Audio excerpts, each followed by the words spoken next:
How's it going, everyone? Merito here once again. I haven't been streaming quite as much lately. I've just been skipping them because, to be perfectly honest, I'm getting kind of bored with the format. And plus, I am my time here is limited, we'll say. Sorry, I'm rearranging all of my windows quick so I can see everything. Plus, I got someone talking to me on Discord, just getting everything kind of situated.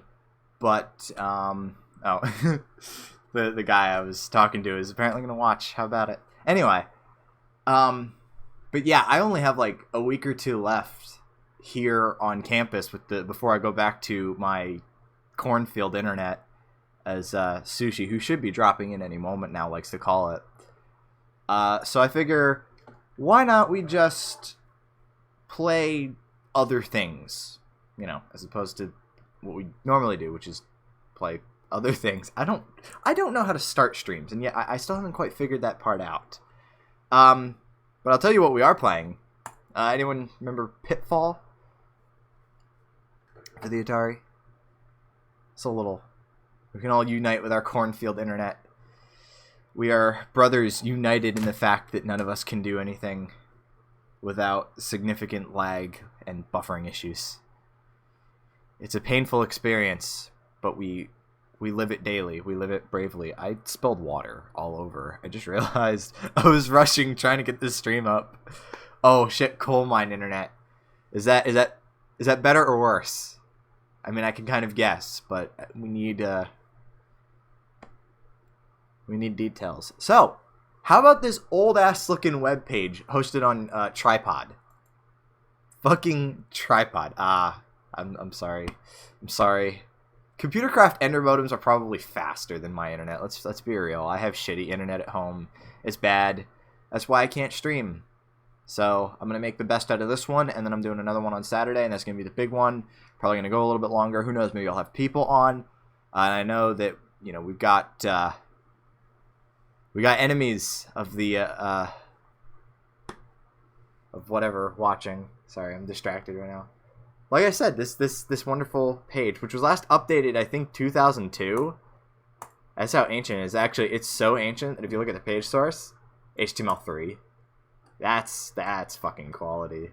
Man, look at all this useless JavaScript just to show this page. That's Tripod for you. Don't trust it. Fucking the actual proper use of font tags and all that. That's nice. Anyway, I just really like this website. I was looking around it. Me and Cappy were looking around it while I was preparing this stream. Not only does it have all these wonderful GIFs of Pitfall nonsense that's going to piss me off in a little while, but also it's just a really kind of fascinating look because it's on the edge of, like, it's in character parts of it as Pitfall Harry, the guy who you play as, but at the same time, it's like it's still a personal website. You gotta love this page. This dude's fucking daughter. I mean, it's like, what else were you gonna use the internet for? It was 2002, and we were trying to figure out the age of this girl. It was just like what? How? If this site was really last updated in 2002, yeah, you gotta love it. If this site was last updated in 2002, she'd be like, what, 16 at the youngest, and like 18 or 19 at the oldest. Probably like a year younger than me. I'm assuming this page might be a little bit older than 2002. I don't know. There's no dates on this shit. Yeah, there's all sorts of stuff. He's got... It's just a big archive of Pitfall stuff. You got, the Pitfall board game, because it was the 80s. Everything had to have a board game, I guess. Game maps. Holy shit. Oh, it's a bat. It's the bat. The bat's going to piss me off, like I said. These are going to piss me off bad when we get into the game, but actually... so yeah, the game maps are pretty useful. Scorpion. Got the Scorpion. Game maps for... Because these games are mazes, and I'll explain a little bit. If you've never actually played Pitfall, I'll explain how that all goes. Ender modems are dope. Fucking Computercraft, I haven't... Back when I used to play a lot of Tekkit Lite, it was one of my favorite mods. Like, that's the reason I learned Lua. And it was like the only dialect of Lua I could really understand. Gmod's Lua is so poorly documented, it's not even funny. But like Computercraft, I mean, it's not hard, but it's just, I don't know, it's a lot of fun. And I even made like a password system for my base. I mean, that's like the one thing you have to do, right? But you gotta love it. You gotta love it. And of course, you got all the patches and stuff. Like I said, I'll be explaining a little bit about Pitfall if you don't know what it is a little bit later on. The game instructions. What are these? Scans of the manuals? That's fucking cool. All sorts of good shit. David Crane, circa 1982. Look at this motherfucker. He looks trustworthy. He looks trustworthy. Oh, look, tiny squish scorpion. And I think this is what? This is a frame? It's 2002, all right. It's a good site. I really like this site, to be perfectly honest. I like these kind of older sites. There's just something appealing about them with their GIFs ripped right out of the game and what have you. High Score Hall of Fame. Apparently that's the highest score I ever had on Pitfall 2. I don't know why you can click on that. Nothing happens. Pitfall Harry's monkey? Uh-huh. I see. But yeah, it's really weird to look at because, like I said, parts of it are in character as Pitfall Harry. Yeah, I'll see if I can beat that on the stream. But like parts of it are in character as Pitfall Harry. At the same time, you've got other like in his writing section. Was it this? Yeah, you have like his actual name is on here. Ben Valdez, I think his name is. Yeah, because if you look at the map right here. Yeah, Ben Valdez, copyright 2002. So yeah, this site is fucking vintage. Graphic, ooh, wow. Oh, this looks like the 8-bit version with like all the detail. Cappy, I gotta send you this. This is some quality crunch. Holy shit.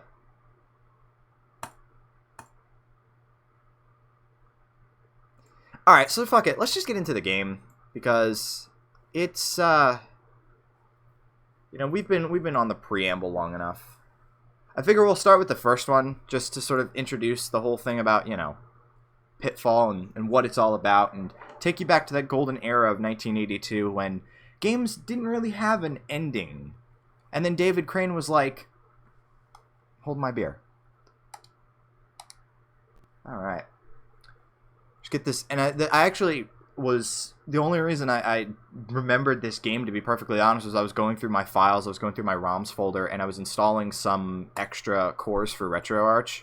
So I found that there was a Stella core, which, I mean, makes sense. So I just loaded up all my ROMs in it, and, well, we got Pitfall now. I'm still not used to the control scheme. I'm still playing it with a fucking classic controller. Can you hear that? Those wonderful Atari sound effects? Ugh. Alright, whatever. I'm sure it'll be fine. Anyway, so the entire premise of Pitfall, if you've never played it, if you've never heard of it, is pretty simple.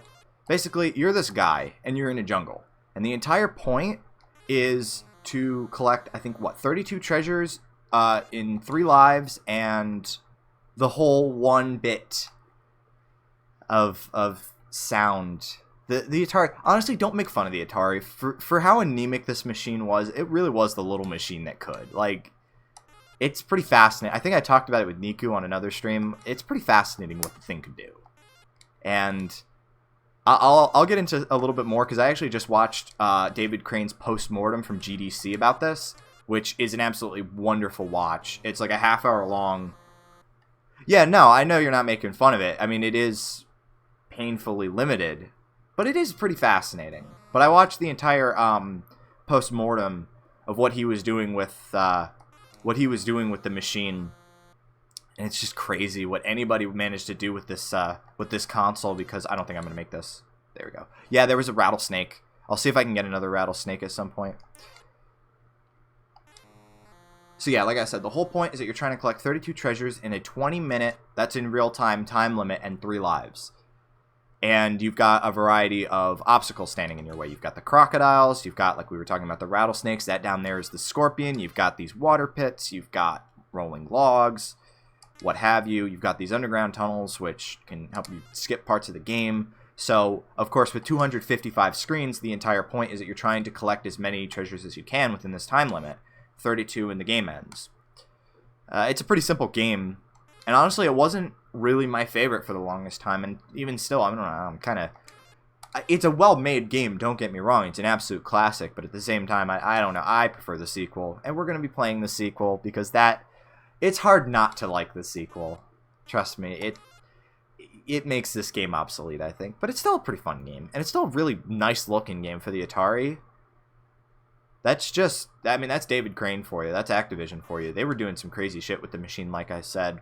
So, talking a little bit about the history of that post-mortem, which I'll probably link it in the description or something for you guys to watch if you're curious. It's a little bit more technically minded. You can also just find it by looking up Pitfall post-mortem.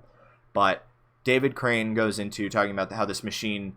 it's literally all it was is there's no frame buffer on the machine. It's two 8-bit hardware registers for anything you can use them for, really, and I'll talk about that. And then a 1-bit ball, and then two 1-bit missile sprites.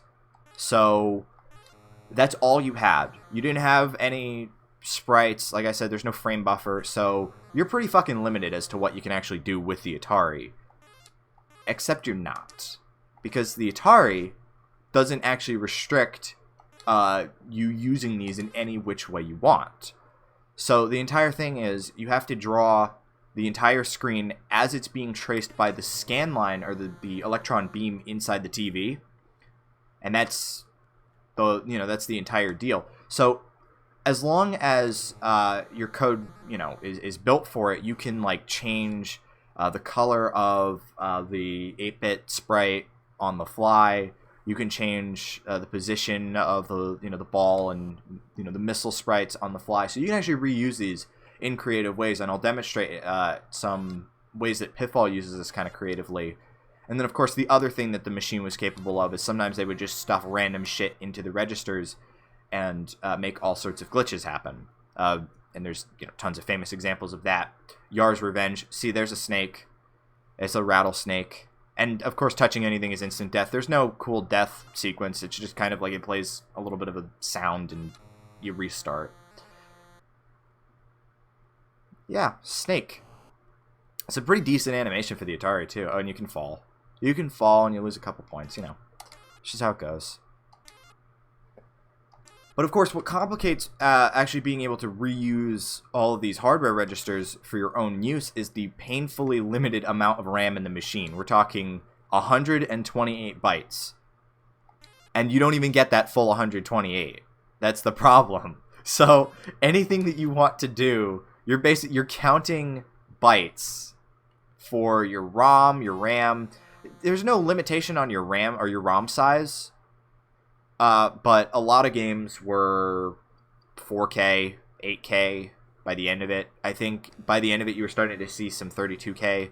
But it basically ranged between... I keep fucking falling into pits. I'm distracted at the moment. But it ranges between a 2K ROM cart, which is some of the earliest games on the Atari. Probably I think Basic Math and, Video Olympics and Combat and all that. And then... I think Pitfall was a 4K, so this entire thing fits into a fraction of a JPEG, I think is how he described it. And as a result, you have to do some creative things to get the game to actually do anything. So, as an example of creative use of these hardware registers, you see that swinging vine right there. That is actually the ball sprite. And the ball sprite, literally what he does is he changes the position of the ball every scan line. And because the Atari is so anemic and there's no high-level languages, there's no libraries, you're just there's a lot of snakes lying around. Holy shit. Because there's so little in the way of restrictions aside from, the, again, painfully anemic actual machine capabilities, people got creative really fast. And so one of the things that he was talking about and this is actually in the Q&A session afterwards, somebody who was actually, I think, really like knowledgeable about Atari programming was talking about the kernel. And that's because what you would actually do is, you know, you had your little main loop that would render out the actual game itself, and there was some hardware trick that allowed them to get double the resolution. And I might be misremembering that because I'm not exactly, or I might be misquoting it because I'm not particularly, you know, well versed on Atari programming. I've tried it; it's a pain in the ass, but there's just all these little tricks and things you can do to try and get the machine to do slightly higher res things. And of course, as we were talking about it, Pitfall Harry right there, for example, he actually managed to get it multicolored by changing the color of his sprite per scan line. And of course, like I said, the problem with that is you only have so much RAM. You only have so much space for so many instructions. And worse than that is that you also only have so much time. Like I said, there's no frame buffer. So 75% or so of the machine's time is spent just drawing the screen. And then in the V blank of the, you know, machine or the TV is actually when you're doing your game instructions. So you have so limited time, and there's no one scan line instruction. So, you know, it can, you know, an instruction can take 2 scan lines, 3, 5, what have you. I'm basically just repeating verbatim what he was talking about in the postmortem. Just kind of summarizing all of the constraints of this tiny little fucking machine that it's amazing people got it to work at all. And of course, again, if you watch the entire postmortem, he's talking about the different tricks that he had to do. So, for example, you see the branches in the canopy right here. Those are actually Pitfall Harry's one of his hardware. I think he's one of the 8-bit registers. He actually reuses his player sprite up at the top for the branches in the canopy, and it's just things like that that are just super impressive. And that's just on the graphical side. I haven't even gotten into how the stage works, because the way that all the stages are lined up, he uses I think what was it called, a polynomial counter, something akin to that, where it's like a pseudo random number generator basically. But the whole point is that if you seed it, well, I mean, that kind of goes for any generator, it's repeatable. The results of it are repeatable. So I think he used an 8-bit number. Again, that's a little bit of, you know, your space taken up right there, a couple bytes taken up just for generating the polynomial or the 8-bit number that represents the stage, and of course the code for the generator and all that. I don't give a fuck about these logs. These logs are a pain in the ass. But, you know, one bit of that was used for determining like the stage, the background of it, and, you know, what obstacles would be on it, if there was a vine or not. And he was also able to increment and decrement it, which is why you're able to go forward and back on a screen, because you're able to increment and decrement it at will. So there's a lot of neat little tricks that they use in that sense to get the Atari to do what is still not exactly a particularly complicated game. And it's just really fascinating to think about. And of course, there's a ton more tricks than I've even mentioned. And when we get into Pitfall 2, you'll be really wondering how the fuck they did that. And that's because there's some, let's just say, less than honest trickery at play.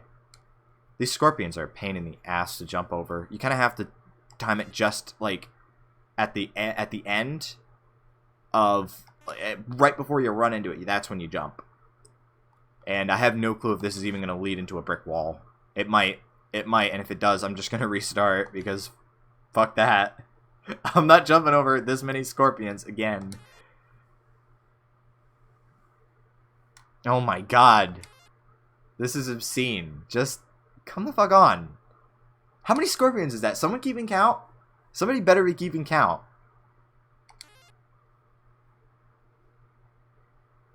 Oh my god, and I've already passed 2 fucking treasures too. This is brutal. Come on. Be done with it already. There we go. Come on. Come on. If this is, I swear, if there's a brick wall at the end of this, I'm throwing this game out the window. So yeah, Mind Robber, did you find out what the high score of the first Pitfall is? Okay, thank God. Thank God. We good. We good. Okay. Shut up, it's a figure of speech. Don't judge me. I'm figuratively throwing this game out the window. I'll delete it off my hard drive, but that doesn't sound... Oh, that's a silver bar. I forgot there were silver bars in this game. So, of course, there's different kinds of treasures. Like I said, you're just trying to collect 32 in total. Well, why are you looking in Taz videos? I'm more concerned about what people can do just with the game.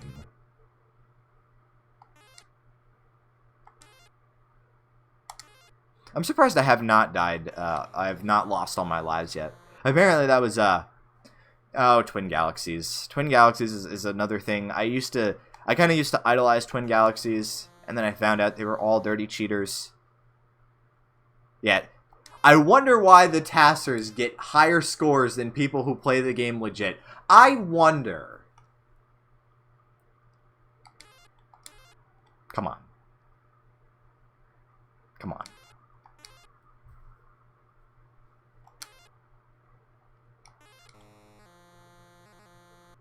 Yeah, I'm surprised I haven't lost all 3 of my lives yet. There's another silver bar. Because apparently there was originally supposed to be only 1 life. Todd Rogers. No, you don't understand. What was it, like a 562 in Dragster? You don't understand. He's just way better than you, okay? He's so good at the game that he does things that are humanly impossible. You just don't understand, okay? Don't judge the man.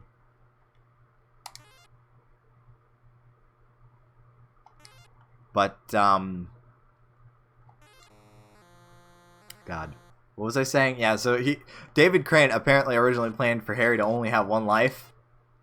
And that would have made the game fucking impossible. I can't imagine 32 treasures, all of this shit flying at you, basically, in 20 minutes with 1 life. That's brutal. Is it 45 seconds? I saw that video. Is it 45 seconds? I don't even remember. I don't even remember really what the glitch did, except how the fuck did he find that out? Well, I don't even remember the guy's name. He was that skeevy looking motherfucker with the video of him sitting on the floor next to his TV. I'm not gonna remember it, but he was kind of a massive kind of a massive jokester. Trent Hovind, that was his name, Trent Hovind. What a dude. GoldenEye attracted some fucking weird people. Some absolutely weird people. Did you see the one about, fuck, no, I'm not gonna remember his name. He was the 50-something. Names escape me. But he was like the 50-something. John something. I don't remember. Oh, Greg. Fuck you, Greg. Fuck you. Anyway, yeah, the look down guy, the 50-something who was just like, oh, okay, I guess my game's over. Who was like, yeah, so if I look down, I'm so really surprised because lag reduction is like a major, no, you don't get it. The fuck Greg thing is an in-joke. Like, lag reduction is a major thing, especially on the N64. Like, the system was constantly lagging the fuck out, so I'm surprised it took him, like, when did GoldenEye come out? 97? Because Perfect Dark was 2000. I want to say 97 or so. Yeah, so it took them a solid 4 or 5 years to figure out that if there's less shit on screen, the game is gonna run faster. It took a fucking old dude who's now dead to figure that out. Never, I don't know. Fucking, speedrunners can find out some crazy shit, but somehow they miss the easiest things sometimes. It's just how it goes. I'm gonna look that guy's name up right now. Look down. Yeah, because now you've gotten me curious. It's almost, it's tip of my tongue who this guy's name is.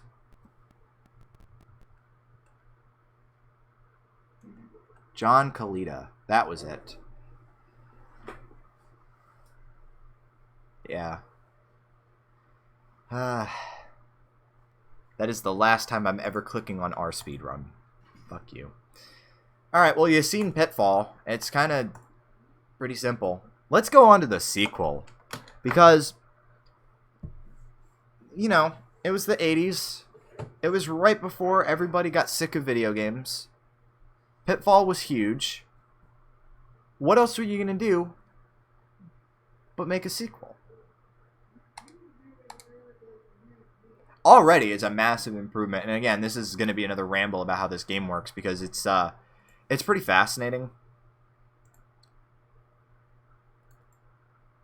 Oh, man. First off, that cuts off. Second, I did finish it. Why is the second... Oh, the second bracket's just covered up by my Flareon. Damn. Time to edit it on the fly, I guess. There we go. Pitfall 2. Anyway. Oh, shit. Oh, shit. What? There's an attract mode? I didn't even know that was a thing. What? What? Is it an attract mode? I'm very confused. It is an attract mode. What the fuck? You for real? On the Atari of all things. An attract mode. Wow. I'm actually kind of impressed right now. Let's just get the game going. Alright. First we gotta talk about this.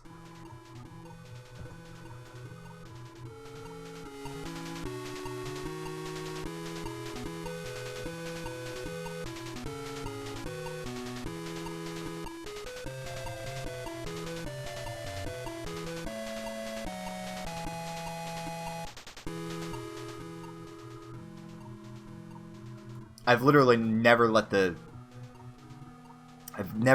game go and just be on its own. So, no, I didn't think RetroArch decided to play for me, you smartass. Anyway. So, of course with the sequel, because adventure was the big thing in the first game, what were they going to do but give you more adventure? And part of that, you know, comes down to... vertical scrolling, horizontal scrolling, more enemies, and an actual objective.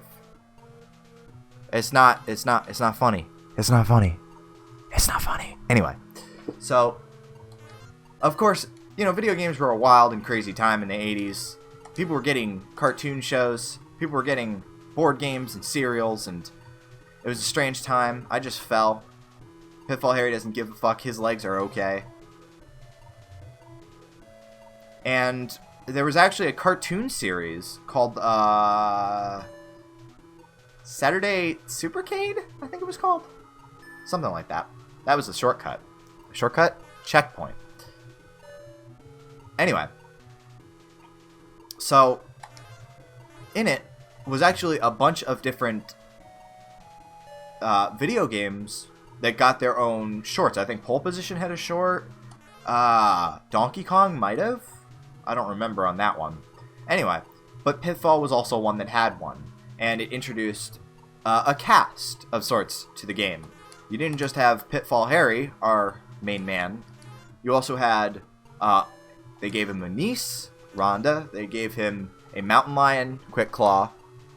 And then, I guess Activision was like, well, let's just keep going with that, I guess. Again, he doesn't give a fuck. He doesn't even bend his legs. He does not give a fuck. He's like, I'll fall down a fucking 200-foot hole. I don't care. That man is more metal than any explorer I've seen in a modern game. Anyway, so they gave him an entire cast, and I guess Activision made the cast canon. The Pitfall Extended Universe, you bet.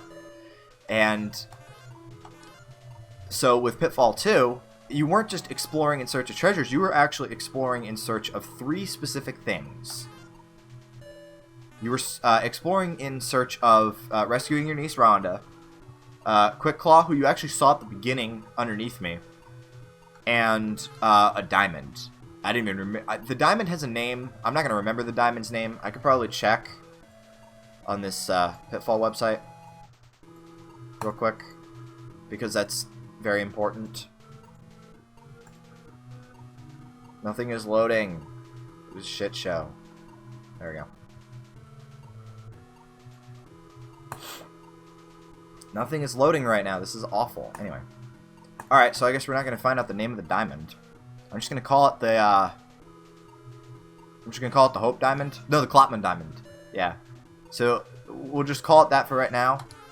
You're looking for the Klopman Diamond. You're looking for your niece. And you're looking for a mountain lion. And there's also a cave rat. I'll show you the cave rat. He's fucking insane. It's a diamond ring, but it's just, in the manual, it's just a diamond. I guess he was just reusing assets, which is not like David Crane at all to just be super lazy about it. But, hey, diamond is a diamond. I don't give a shit. So, oh, fucking finally it loaded. Jesus Christ. I guess Tripod is having some problems with all these websites they're hosting.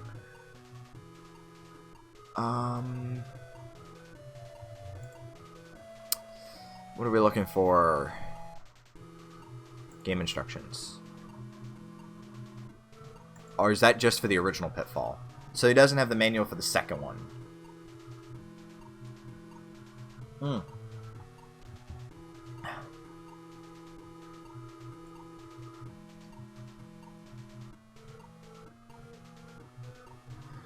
Alright, well I can get fucked, I guess.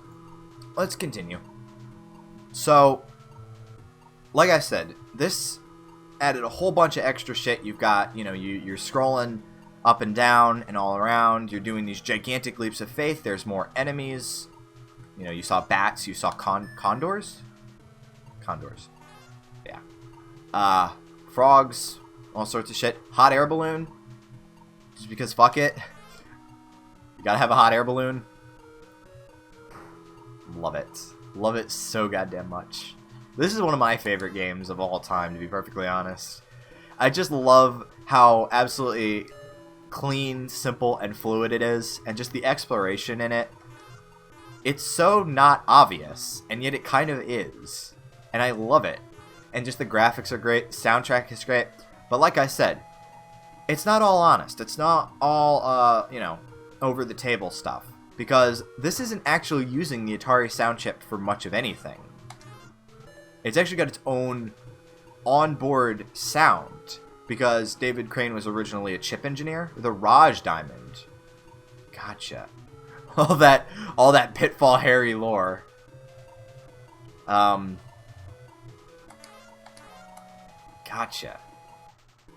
I'm glad someone's looking this shit up. I have to stream. So, anyway. But like I said, it's just so simplistic, and yet it isn't. It feels like it's the purest distillation of a large university wants the rat for research. Yeah, so like I said, there's a cave rat, and we'll get that one at the end too. Because that rat is actually an asshole. There's no other way to describe it. That rat is an asshole. And you'll see what I mean, the way he runs away. He runs away like an asshole. Ah, Atari Age. Also, you can make the scorpion do that. I'm just going to let that sink in for a moment. You can let the scorpion do that. Anyway. That was a good check. I probably should have just checked Atari Age, but I didn't. Anyway. So like I said, David Crane was originally a chip engineer. And he wanted... oops, I died. That's another major difference from the other game, by the way. There's no lives and there's no time. When you die, you just go back to the beginning.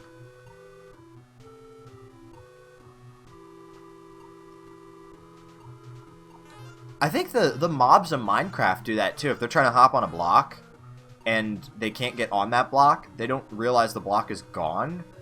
So they just kind of like spin in place. It's pretty wild.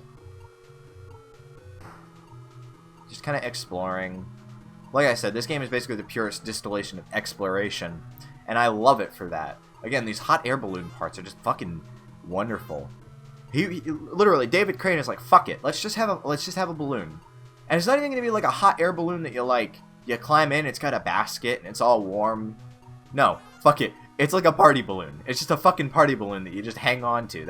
And you can control your descent or ascent speed, which is pretty cool. Pretty cool. Again, I quite like this game for various reasons, but yeah, there's no lives and there's no time limit.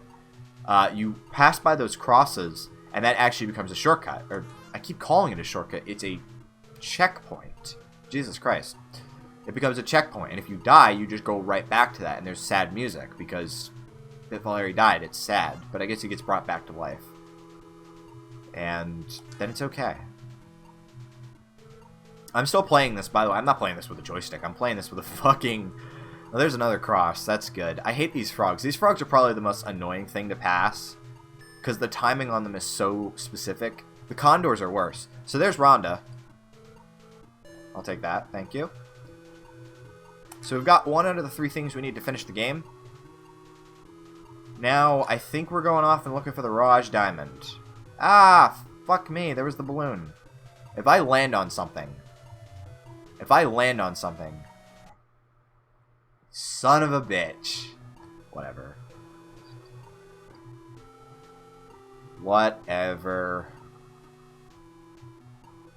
Yeah, if you don't die and you don't fall or anything, yeah, that's the max you can get. But there's a good chance I'm going to be dying a bit, so I'm going to not. Yeah, it's just, of course. She doesn't get, that's saving her, apparently. You just kind of grab her, and I'm probably going to run into something again. Alrighty, this is giving me the... Yeah, fuck. I knew it. Alright, I'm just gonna not jump there, because apparently I can't make that jump.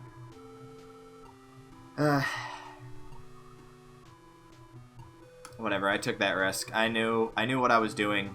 I took that risk. Fucking scorpion. You gotta wait for the scorpion to go away a little bit, and then you can pass by. I'm trying to remember where the Raj Diamond is. Oh, here's a leap of faith. I think if you land right here, yep, you hit that. Yep, okay, so there we go. We got the diamond. That's 2 out of the 3. Now we got to take the long way around to go find Quick Claw. What you do here, I shit you not, is you fucking fall.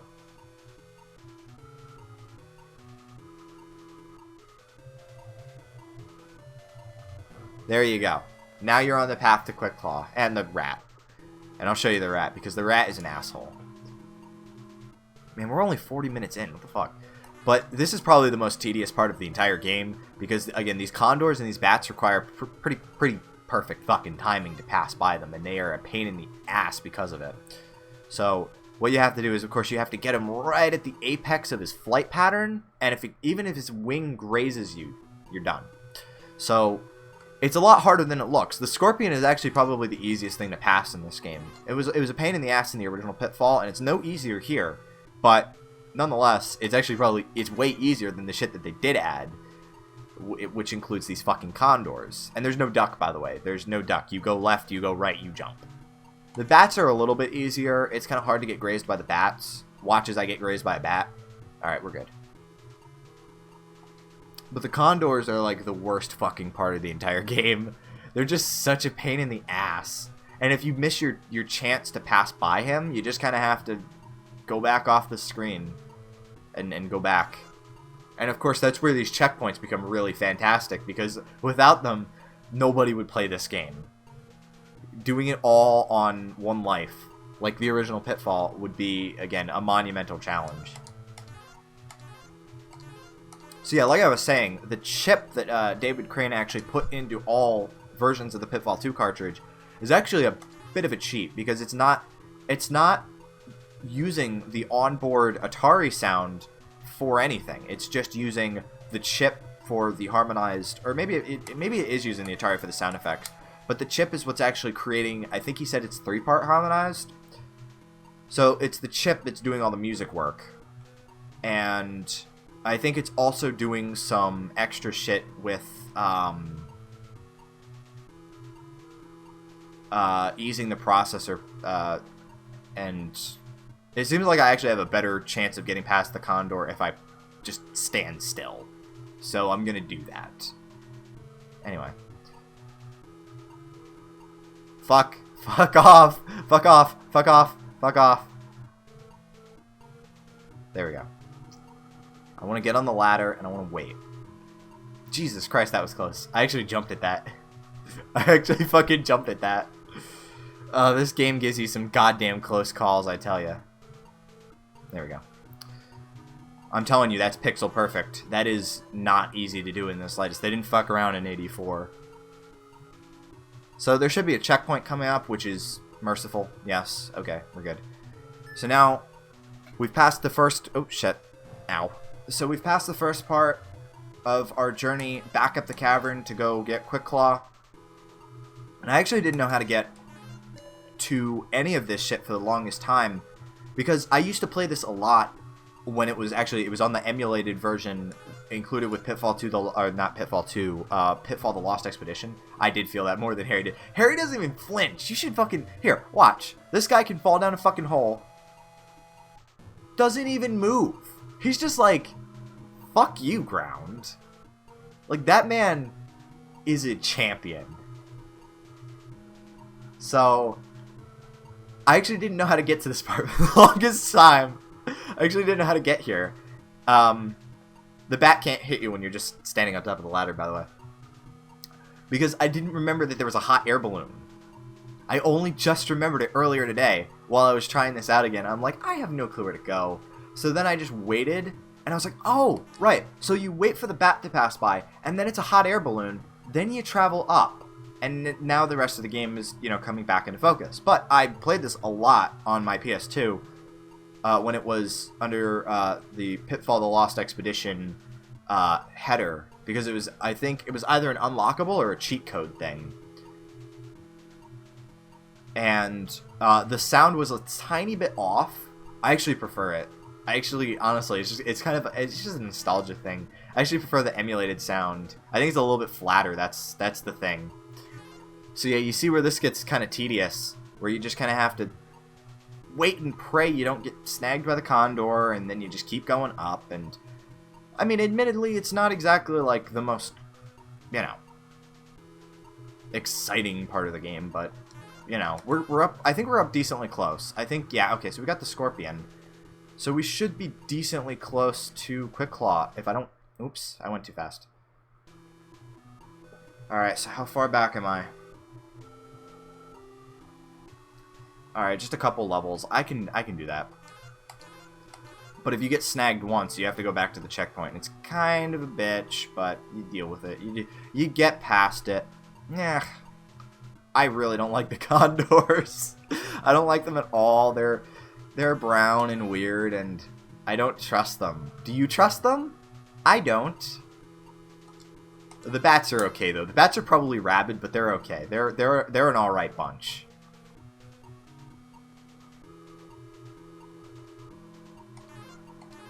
Oh, well, that's your problem. Fucking games, dude. Yeah, they're infamous for how shitty the sound is. The sound just under an octave flat. So it's out of tune and out of octave. That's magical. That's absolutely magical. I've never witnessed the horror of an Games Genesis in person, but I've heard a lot. It's like sugar-free Haribo gummy bears. You hear horror stories, you hear war stories about it, and you're just like, I'm glad I just play through, I don't even know, fucking what the Cool Kids Genesis emulator is at this point. I don't play Genesis games. I do have a Genesis. I have a Model 2. I want to get a Model 1 at some point. They're a lot bigger, and they're a whole lot more useless. Fucking, you know, when you need the stereo on the side just because, you know. Well, that makes sense. If you tune it for one piece of hardware, of course it's going to sound like shit on the other, and vice versa. Alright, so now we're up at the top. We're very close. We have one bat and one frog to go. We are very close. If I fuck myself, please spam "you're a retard" in the chat. Please. I set myself up for that.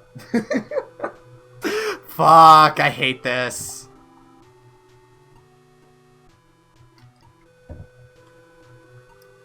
Maybe this isn't my favorite game on the Atari. Thinking about it. Yeah, I know you're still here. I'm waiting to see who else is here.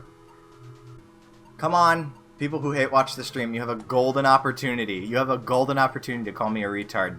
Guilt-free. Come on. I know you want to. Fucking meanietux. I do love all the names people have given me, and it's just like, is that the best you can come up with? Come on. Anyway.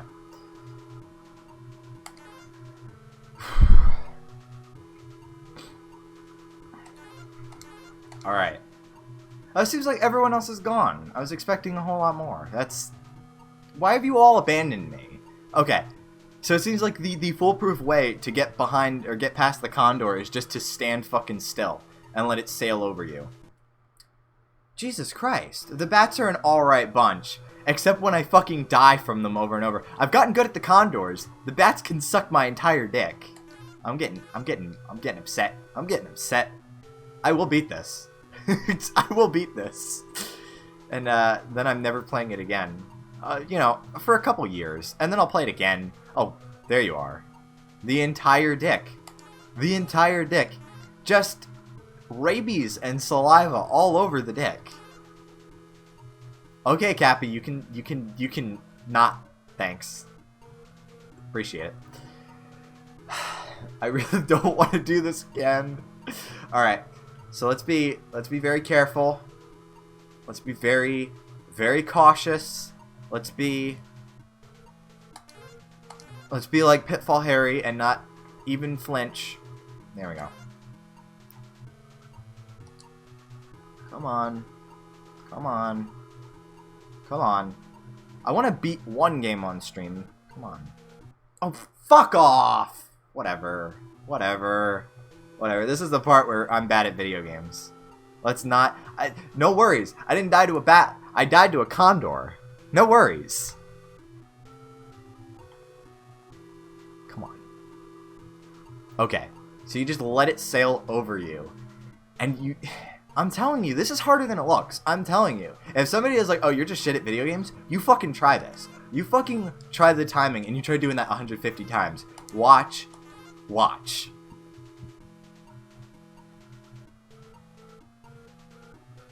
I will get this. There we go. I feel like a couple of these bats could have been shaved off. Just a couple. I feel like maybe we didn't need all of them. Maybe we didn't need all of the condors either. I understand that we're on a dangerous rescue mission. Okay, so he's got one good condor and the rest are out for his blood. That's... You got to appreciate the amount of lore that went into a game that is not exactly a franchise. Not anymore, at least.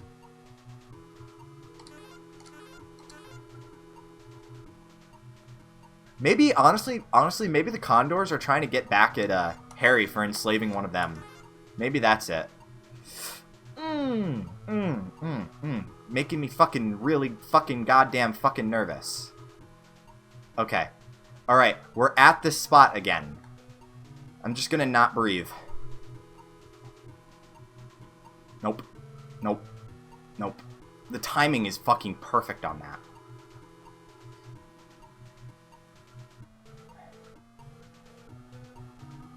And the bats are the easiest thing, too. Alright, wait for this frog.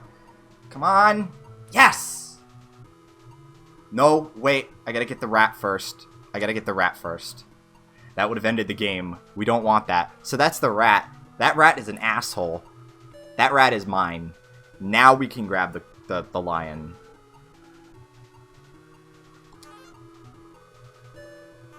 Holy shit! I didn't even know that. Oh wow, he just hops around. I'm not touching the controller right now. That's him. That man is fucking happy. And that's how you do an Atari game, kids. So yeah, aside from the fact that it gets kind of frustrating sometimes, what a game. What a fucking game. And we're only 51 minutes in, for real. I don't even know what else to play. I kind of want to keep everything Atari themed. I was going to keep everything Pitfall themed, but I can't really... The only game that I have played other than this is, again, The Lost Expedition, and I don't know, I don't want to really start a big... There it is in the attract mode again. I don't really want to start another big game, because we only have 2 stream sessions left, so I don't know. I'll look through my kind of small Atari collection and see what happens. Seriously, just a lot of polish that I was not expecting. Again, a proper ending where Pitfall Harry goes fucking apeshit, an attract mode, a soundtrack. It's like, wow, and this was done on the Atari by cheating, but it was done on the Atari.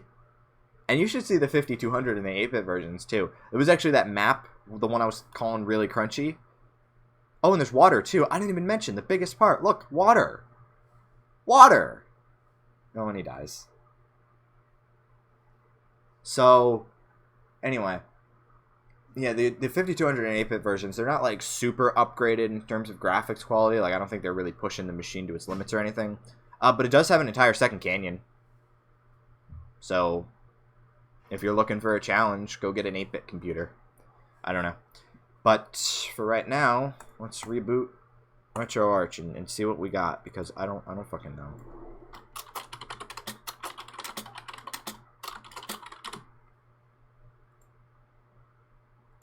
Change the stream text. Alright, let's see what we got going on here. What's really stupid about RetroArch, the one thing that I don't like, is that I have... You see how my PS1 games aren't listed? For whatever reason, it refuses to scan them. It doesn't matter if they're in bin or if they're in like CCD and IMG.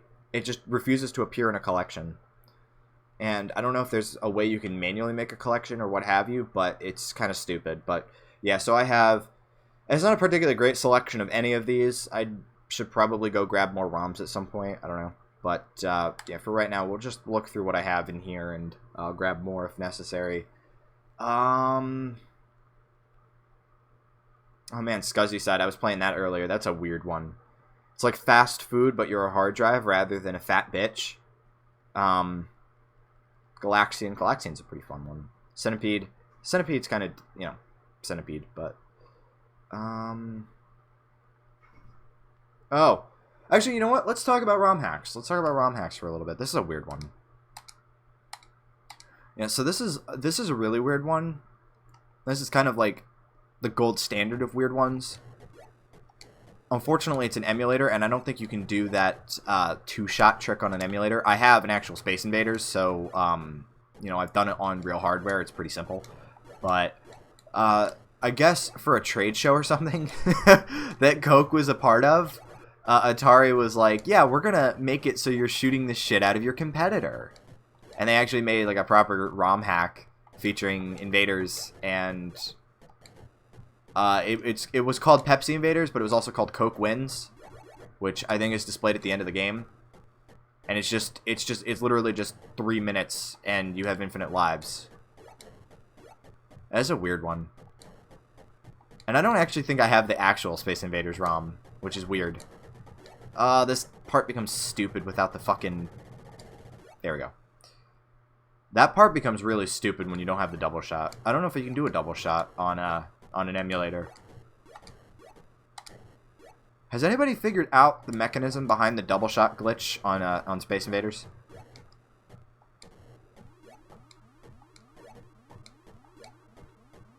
Man, I'm having really good luck with these motherships today.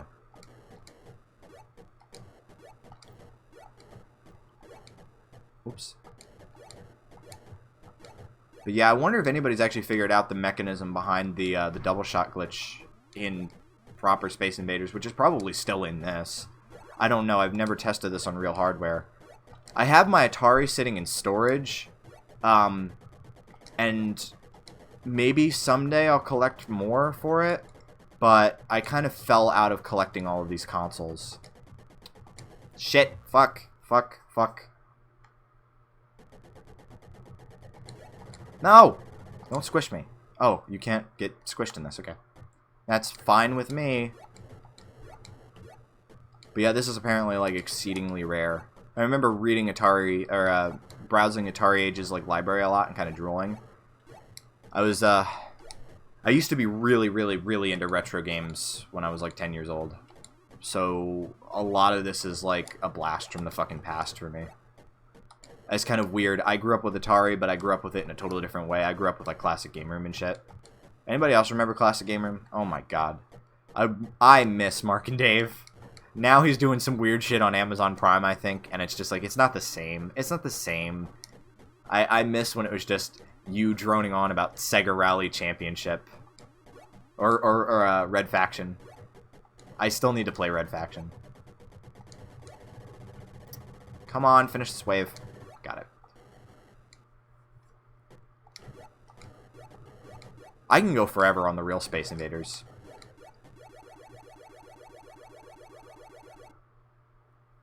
Like a champion. And I don't know if there's a way to quit back to the crossbar menu with RetroArch. I just quit out of the game and restart it, but whatever. I don't know what else I have in here. Whoops. Yeah, I kind of want to play Galaxian now.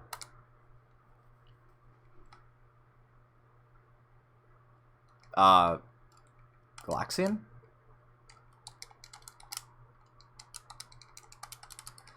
Alright, well, Galaxian doesn't work. That's nice. I really don't want to play Pac-Man. I'm really bad at Pac-Man. I don't want to play Pac-Man. But I actually don't know what else to play right now. I planned those two Pitfalls, and I have no clue what else to play. Yeah, Galaxian is just not here. Galaxian is like, you have fun with that, fam. I'm gonna drink heavily. Oh, Berserk. Tell me Berserk works. Come on. What the fuck? This is so stupid.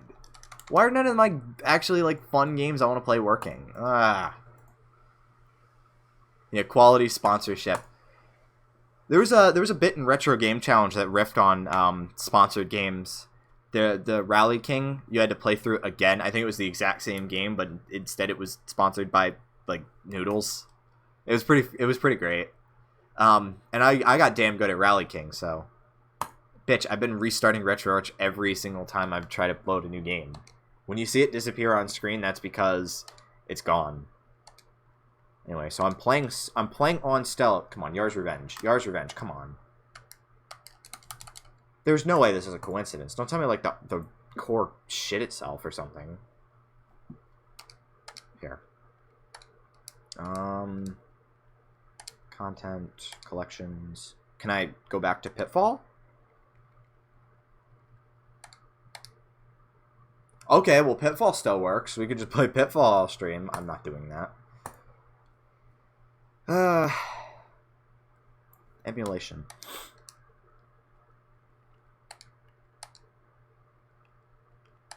I don't know. We'll play something. I promise. I promise. I'll try Centipede. Okay, so Centipede works. That's cool. And of course, they couldn't get this wonderful looking title screen. This isn't even remotely indicative of the actual game. But that's okay. Now, I have actually played a real Centipede machine, and I fucking suck at it. Centipede is bullshit. Centipede is bullshit, and I just made a huge mistake playing it, but that's okay. We'll get through this. No, don't let him hit the bottom. There we go. This is not fun with a digital pad. I have no precision whatsoever. No! Those things. At least it's not the scorpion. There we go. Yeah, so if you don't know the whole point of Centipede, there's a centipede, kill it. It's as simple as it gets. This actually isn't as bad as I was expecting. No! I hate that. And then more segments start showing up. Okay. No. Fuck off, spider. Fuck off. I don't have any fun stories about Centipede other than apparently a woman made it, which makes sense.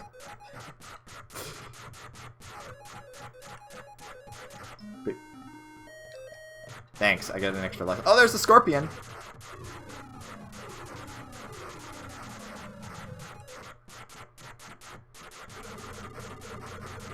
Fuck the scorpion!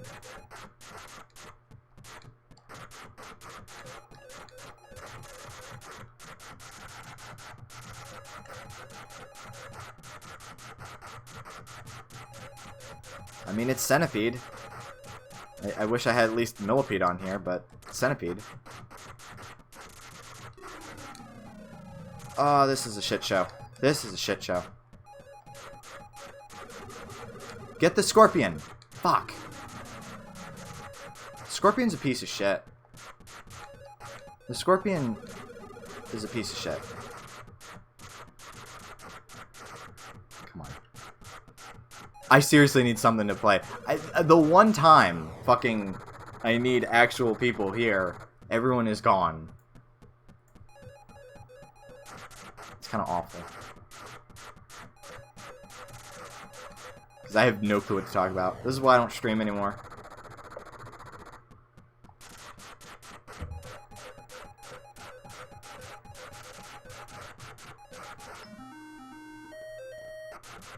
Oh my god.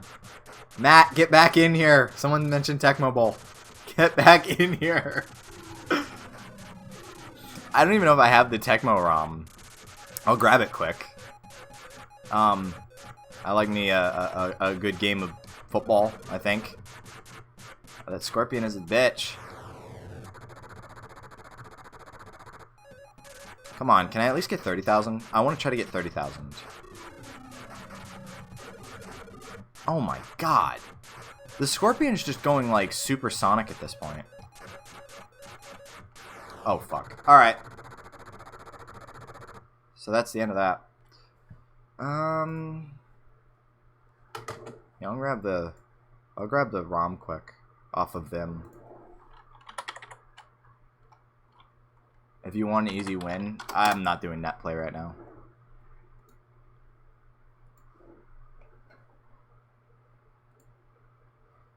I might already have it. I don't know. Let me check.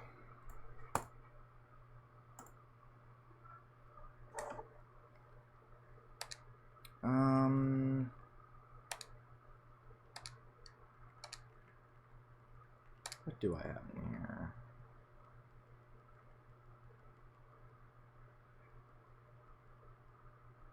Okay, so I don't have Tecmo or Super Tecmo. Gotcha.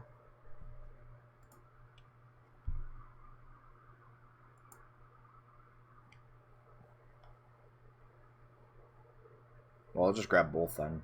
I mean, they're tiny. They're tiny little ROMs. Who cares?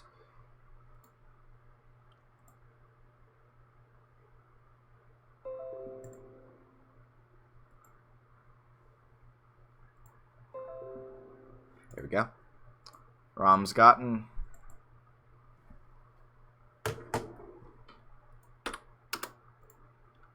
Doing a bit of quick editing so that way hopefully they'll load on the actual emulator.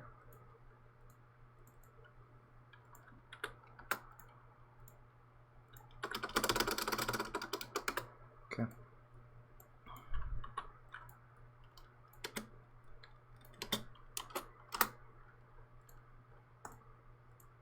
I'll get these added to my ROMs folder, and I'll rescan and get that going.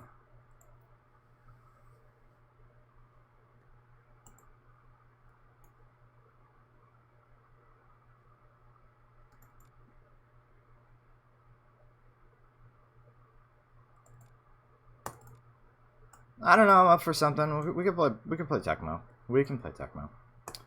Alright, let me rescan quick.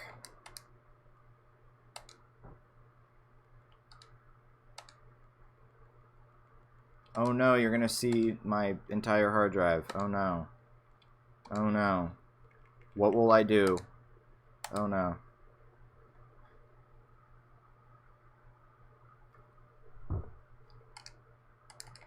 Okay. So we've rescanned collections. Oops. Collections. Yes. Yep. So Tecmo. Tecmo is added. So Tecmo Super Bowl it will be then. Yes. I guess I just changed the text too.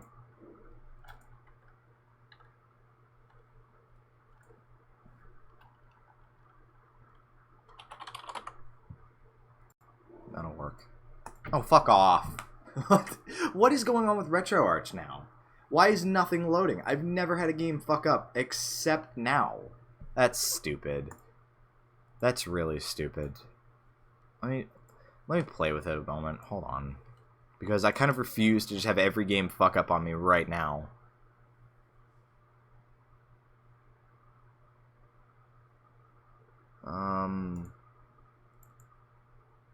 Yeah, I'd play that. I'd use that if I was a perma-virgin.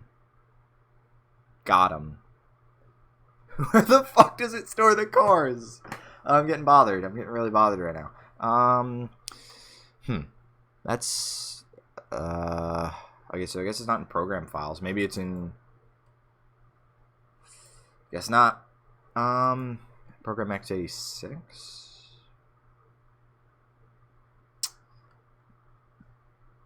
Yeah, I'm not actually sure where it's storing games. I'll see if I can hot swap ROMs though, like this, just through the file browser. See if I can get something going. Okay, so that worked. But I'm not streaming Dr. Mario. I'm telling you, I'm so out of ideas right now. But Xevious. Does Xevious work? Hey, Xevious. I don't know. Maybe I'll play a little bit of Xevious.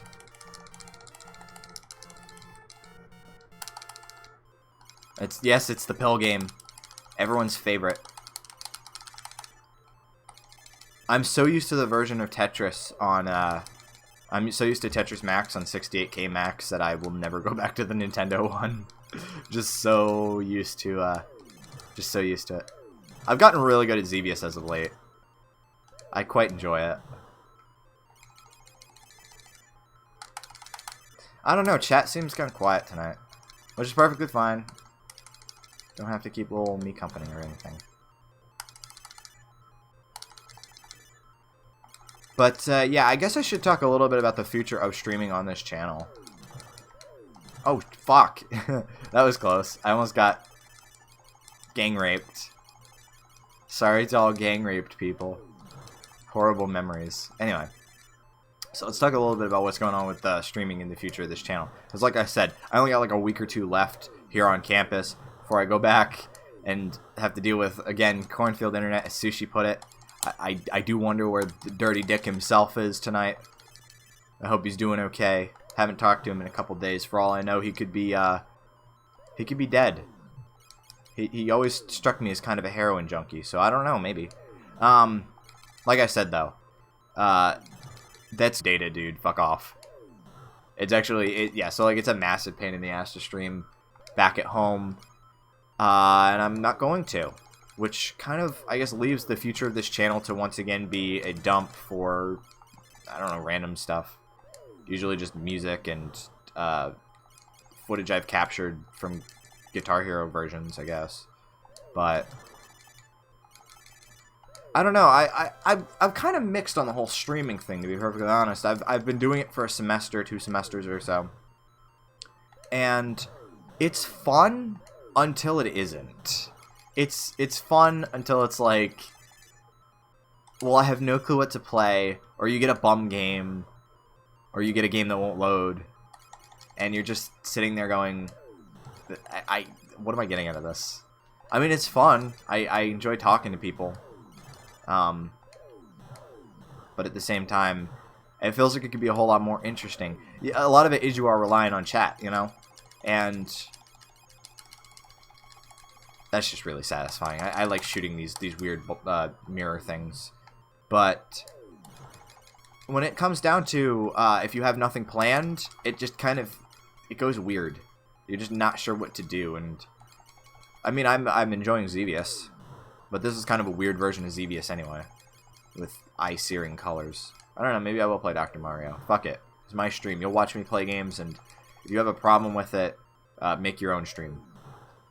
So, I was debating doing a different kind of stream, kind of like an audio-only thing, where maybe I'd have people on, give it a snappy name, but by the same token, I almost don't really want to do that, because it's just kind of like, it's replacing one form of preparation with another. Plus, I mean, I could have guests on more. I imagine just having audio would lessen the pressure of having necessarily fantastic internet. But I would still be doing it on YouTube, you know. I was kind of debating, you know, maybe I'll just do like an MP3 HTTP stream or something like that, and maybe have people hop into an IRC channel or something, but it all just kind of seemed really clunky compared to the way YouTube goes, which is it's got the entire package, but there's also the, you know, implication that you that you need to do something with video. You need to either be playing a game or you know, showing your face and what have you, and I don't know, I'm not into that, because again, it requires really good internet, and it's just, I don't know, I've been, like I said, I've been doing it for a little while now, and I'm just kind of like, the appeal, I guess, is kind of worn off. Like, I still enjoy... Yeah, I think that would work, just kind of me getting on here, and it depends if people would be interested in just listening to me ramble. Yeah, Somnolescent Icecast, basically, is what I was thinking. By the way, oops, I guess I'm not doing that. But the secret to killing that thing is just to wait until all the 8 balls just stop showing up, and then you can do whatever. Yeah, so it depends if people were interested in listening to me ramble, to be perfectly honest. And I could interact with people live during it. But it all would come down to, do I have something to talk about? And I'm just not the same kind of person that I was, you know, a year ago when I was giving my opinion fucking constantly in chats. And that seems kind of funny at first, but I don't know. I'm just... It's not a thing I really do on the regular anymore, you know? Like, I'll do it in conversations, but I'm not... Jesus Christ. Yeah. I could do that. Just embed the IRC channel. Yeah. And I'm just thinking, I don't really need a game to stream. You know? I can just talk. But like I said, where I was going with that is, I'm not really giving my opinion off the cuff anymore. I don't... A big portion of when I left NeoCities, and I had this idea that I was going to sort of reinvent myself. Not really reinvent, but sort of try to be a better person about things. Because, and this is... I guess I'm just going to open up about this, because it has been coming up a lot. NeoCities kids like to bitch, and it's fucking stupid with the way that it's just constant, like, misinformation, I guess. People who weren't even fucking around, they just kind of heard shit that happened secondhand, and they saw me dump a bunch of logs, and they're like, well, he sounds like a piece of shit. And it's like, well, you weren't there for months and months on end when I wasn't just constantly raging at people, and then districts happened, and I was constantly raging at people, and it was awful, because the way I saw it, districts became so perverted by the complete and utter lack of decent people in that chat.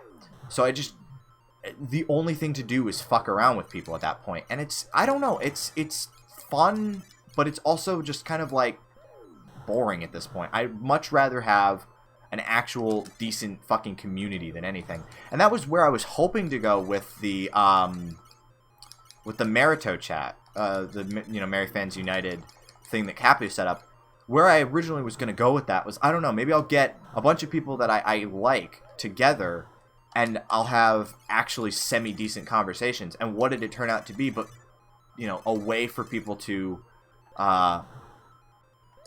fucking poke me again. And it's just like, maybe you shouldn't be admitting that it bothers you on the internet, but fuck it. I'm just kind of, you know, if people want to make me out to be a giant monster, okay, level with me, asshole. What would you do if you were like, alright, I'm going to get on with my fucking life because I'm so sick of arguing with people on the internet about stupid shit, and they just continue to come back and poke at you. It's like, I'm kind of done with it. And that's the other thing, is that it's like, every single attempt I think I make at opening up on, you know, the internet ends up with more people being like fucking, you know, this notice me senpai fucking faggotry, basically, where people, I've noticed people want to make me out to be a monster, but then they also want to make me out to be a lolcow, and they also want to, you'd think that if I was just like if I was a genuinely awful person, you should be glad that I'm out of your fucking hair, but they keep coming back, and it's like, I get it, you're thirsty as fuck. Could you also be a little bit entertaining while you're being thirsty as fuck? Because they're not even entertaining about it, and it's just fucking stupid, dude. So it seems like that's the way any kind of public thing with me goes, is people come at me and they don't even make a fucking attempt. Like, let me give you a good example of some genuine, honest to God shit that happened recently that was fucking stupid. Where somebody adds me on Discord randomly and was like, they're looking for, quote unquote, like a juicy, ooh, fuck, I took my hand off the controller.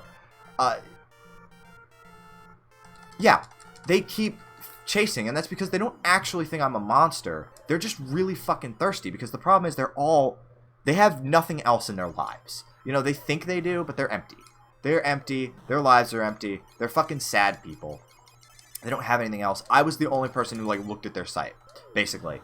And it was to make fun of it. So they got that validation, and they just can't handle it. They just can't handle not having that anymore.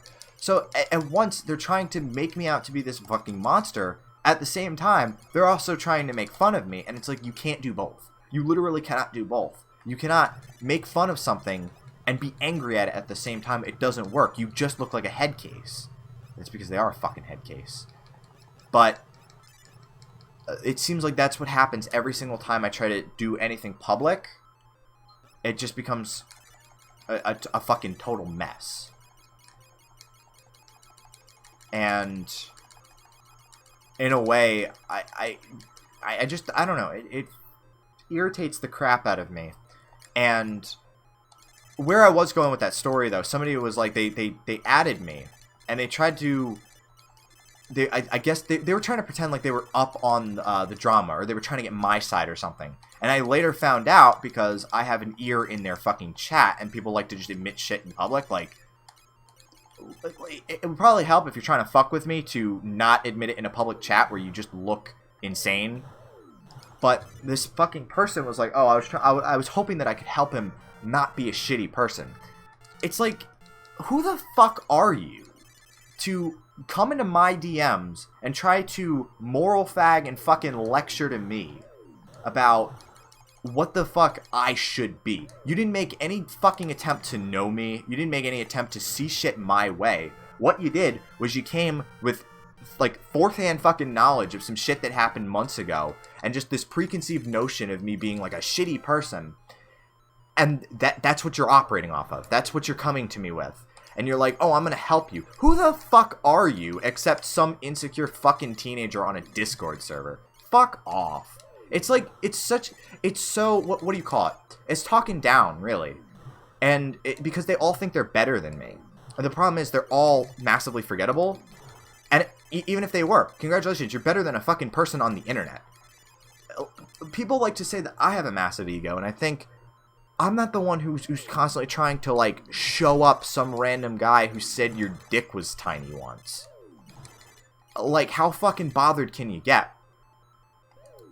And this has just been kind of like a recurring fucking theme the entire time. And yeah, honestly, it does kind of piss me off. You know, that's exactly what they want, but whatever. Fuck it, I'll admit it. Because it's so blatant, and it's so stupid. And the way that they seem to keep coming back in. And that's why I'm just not going to give it to them at this point. And I know. I just said, why are you admitting shit in a public server? And I'm admitting this here. But it's another reason why I'm not streaming anymore, is because it's like all people did was go through the fucking stream to see me making fun of them and then get really angry about it. And it's funny up until the point where you're just getting logs and logs of people being like, oh, he sounds like a shitty person. He's probably, like, honest to God, the fucking online romance slave comment was like the most absurd this shit gets. It's like the most absurd fucking thing I can think of. She's not in love with you. You've convinced her to be an online romance slave. And it's like, it's not even like a fucking, even a quote-unquote shitty person. They can't have anything nice. They can't be like, oh, somebody actually found something likable about them. That can't be it. Instead, they gotta be genuinely fucking terrible. Yeah, no, honest to God, this fucking insane person in Mia Cities, I think it is, was like, I think Mary's convinced Cappy to be his online romance slave. And it's like, that's how far this fucking nonsense has gone. Where they're not even operating in the same plane of reality. They can't just call her a girlfriend. They can't call her my girlfriend. Even if they're totally disgusted by the idea. They can't call her that. They have to call her an online romance slave. Which, by the way, is a fucking insult to Cappy. Because it's like, oh, you don't actually love him. He's just convinced you because you're fucking weak. You're some fucking weak little girl. And you can't love somebody legitimately. You were convinced into it. Because I think he's a shitty person, even though I've never had a fucking conversation with him. I've never, honest to God, online romance slave. The absolute fucking state of these people. To say that I've manipulated my friends. I've manipulated my fucking girlfriend. I've manipulated everybody into believing that I'm not a shitty person. It's like, well, consider the following. What would I have to gain from this? What would I have to gain? It's not even like it's a cool fucking, like, it's not like it's an op. It's not like I'm out here trying to gain any sort of power. What I am is I'm trying to get on with my day. But they can't handle that. They can't handle that somebody is just trying to move the fuck on. They're like, no. He must be a shitty person. It's like, listen, if you think I'm a shitty fucking person, you come add me on Discord and you talk to me. You give me an honest fucking conversation. But they don't give honest conversations. Nothing about them is honest. They're just really bothered that one time somebody said their site was bad. And they can't get over that. And I'm thinking, it's funny up until the point where this is the fucking daily occurrence. This is a daily occurrence. And they've made this crazy fucking lore up in their head about how awful I am. And how I've, the increasing lengths I'm going to just not be seen as a shitty person. It's like, are you sure I'm not the fucking monster? And of course, gotta mention what the whole reference is to the name of the stream. Grinchie, whose name I can't actually pronounce. Yeah, somebody legitimately fucking said that. That person, kill yourself. Grinchie, whose name I can't pronounce, but he was the green bastard, got his account shut down because in a public fucking chat, he was like, I've got his IP, and I've got the IP to his home server, which he thought was the IP of the server that the website was hosted on, even though that was my spare home server that I used for Gopher and Minecraft. Yeah, for real. This nonsense. She used to be a nice, non-toxic person, but turned rancid like fucking expired meat to prolonged exposure to temerity. Yeah, so he got my fucking IP to my server, which I didn't try to obfuscate. It's not a dox. I traced it myself. All it does is it goes back to the fucking district attorney office in Stroudsburg. It doesn't even go back to my fucking home address. Come at me, you fucking dickheads. That's not a dox. That's not a dox. At best you have my city. At best you have my city. You can't. And again, even if they did find my home address, it's like you're not gonna send shit to it. You're not gonna come to my fucking house. You're not gonna do shit because you're fucking faggots, and that's all you will ever be. You will be faggots on a Discord server, really bothered about the time somebody made fun of your site. So Grinchie just publicly announces to Mia Cities, "Oh, I have his IP to his server." And I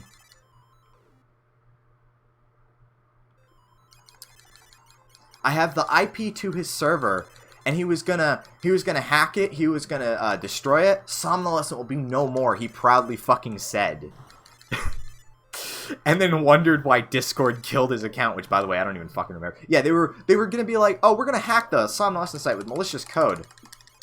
Sure you are. Again. The site is not hosted on that home server. It's a DreamHost thing. If you want to go tamper with DreamHost shit, I think they actually will, because they actually have a legal team. Yeah. The web server won't be lasting. It's like, please, I think authorities would be interested if you actually were going to do shit.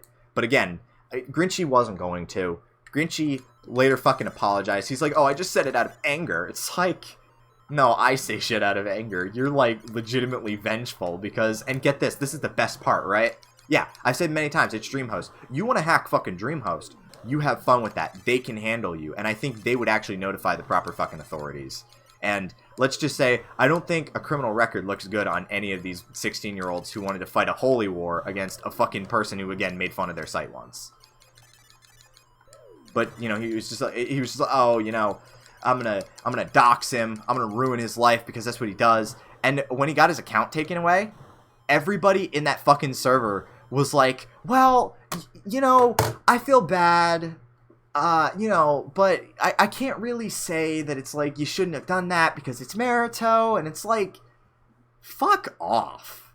Like, you people are the most insufferable, absolutely fucking insane, psychotic, any number of quote-unquote ableist slurs you want to fucking throw at these people. Like, you are a bunch of neats, again, sitting on a Discord server, bothered that some guy made fun of you once. And I keep repeating that because that's all it is. There was a guy in there who said that I was trying to play the victim on my site, which, okay, you find me the place where I was playing the victim. He was referring to the talking about NeoCities post that I made around the first anniversary of my account, where I said, you know, it was a massive, yeah, what do you know? A house. Yeah, no, seriously. He genuinely thought he was like a massive fucking, like, he thought he was a Hollywood hacker right here. Like, I backtraced his IP, and it comes back to a house. It's like, bitch, I backtraced my own IP. It goes to the district's attorney's office. It doesn't even go to a house. You fucking failed. And it's cool, too, because he was like, yeah, Grinchie steals Christmas by taking over DreamHost. It's so ridiculous. These fucking people legitimately, A, think this is justified. And honestly, they do. I think somebody had said, like, the ends justify the means. Because, again, I made fun of your site once. Like, you know, these people could say all the time, oh, he's taking shit out of context, he's bothered, he's all this nonsense. It's like, okay, I'm bothered. What the fuck does that make you? Again, still talking about me months later. What does that make you? It just makes you out for laughs, even though none of you have been laughing? I can't fathom it. Yeah, he wants to hurt others, then I'll attack back. Like, again, these people are fighting a fucking crusade, a holy war against me because Marito is mean. And again, it goes back to, like, that fucking person showing up in my DMs being like, oh, I want to help him. Like, you started out with a preconceived notion that I'm a shitty person. You haven't actually tried talking to me. You haven't tried to understand my side of anything. You haven't tried to understand that since, you know, for the longest time, I disowned the shit I did on NeoCities. That entire thing talking about NeoCities, that post I made on my site, was me saying, well, you know, I didn't really have a whole lot else to do. He knew I was coming after him. He changed host. Fuck off. Fuck off. If you genuinely think I'm fucking scared of you, I changed host. Please. Please. Fucking spare me. If you think I was ever going to host a web server out of my fucking house. Fucking please. Gopher was literally just there to be kind of a curiosity. I don't even know if I'm going to put it back up at this point. I mean, you know, it's really just DCB and I doing shit on it occasionally. And it's been a massive pain in the ass to get Pituifus to cooperate with my fucking OS 10 setup. And then my firewall. And all this shit. And they're like, oh... Like, that's the thing. It's just this. It's the most convenient thing ever. Oh, he changed hosts. Trying to make me out to sound like I'm fucking scared or something. That I'm like, oh shit, I'm gonna get what's coming to me. And not that I bought DreamHost months ago. Like I said on my old fucking site, I bought DreamHost. But no, I changed hosts. Because a bunch of fucking kids were gonna come after me. It's like, fucking try something, please. Try something. Try something and come at me. And we'll see how it goes. We'll see if you even get past. Like, these are the kinds of people who would, like, cry over scraping their fucking knee. And you're telling me that you're going to be some great hacker?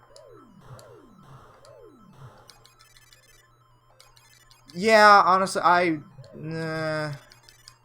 I'm gonna have to think of what I'm doing with the gopher box, because it's funny too, because people don't quite understand that it's a curiosity, and it's just something that we both believe in. We both kind of like playing with it. We're kind of hoping that other Somnolians show up too. People legitimately like think it's like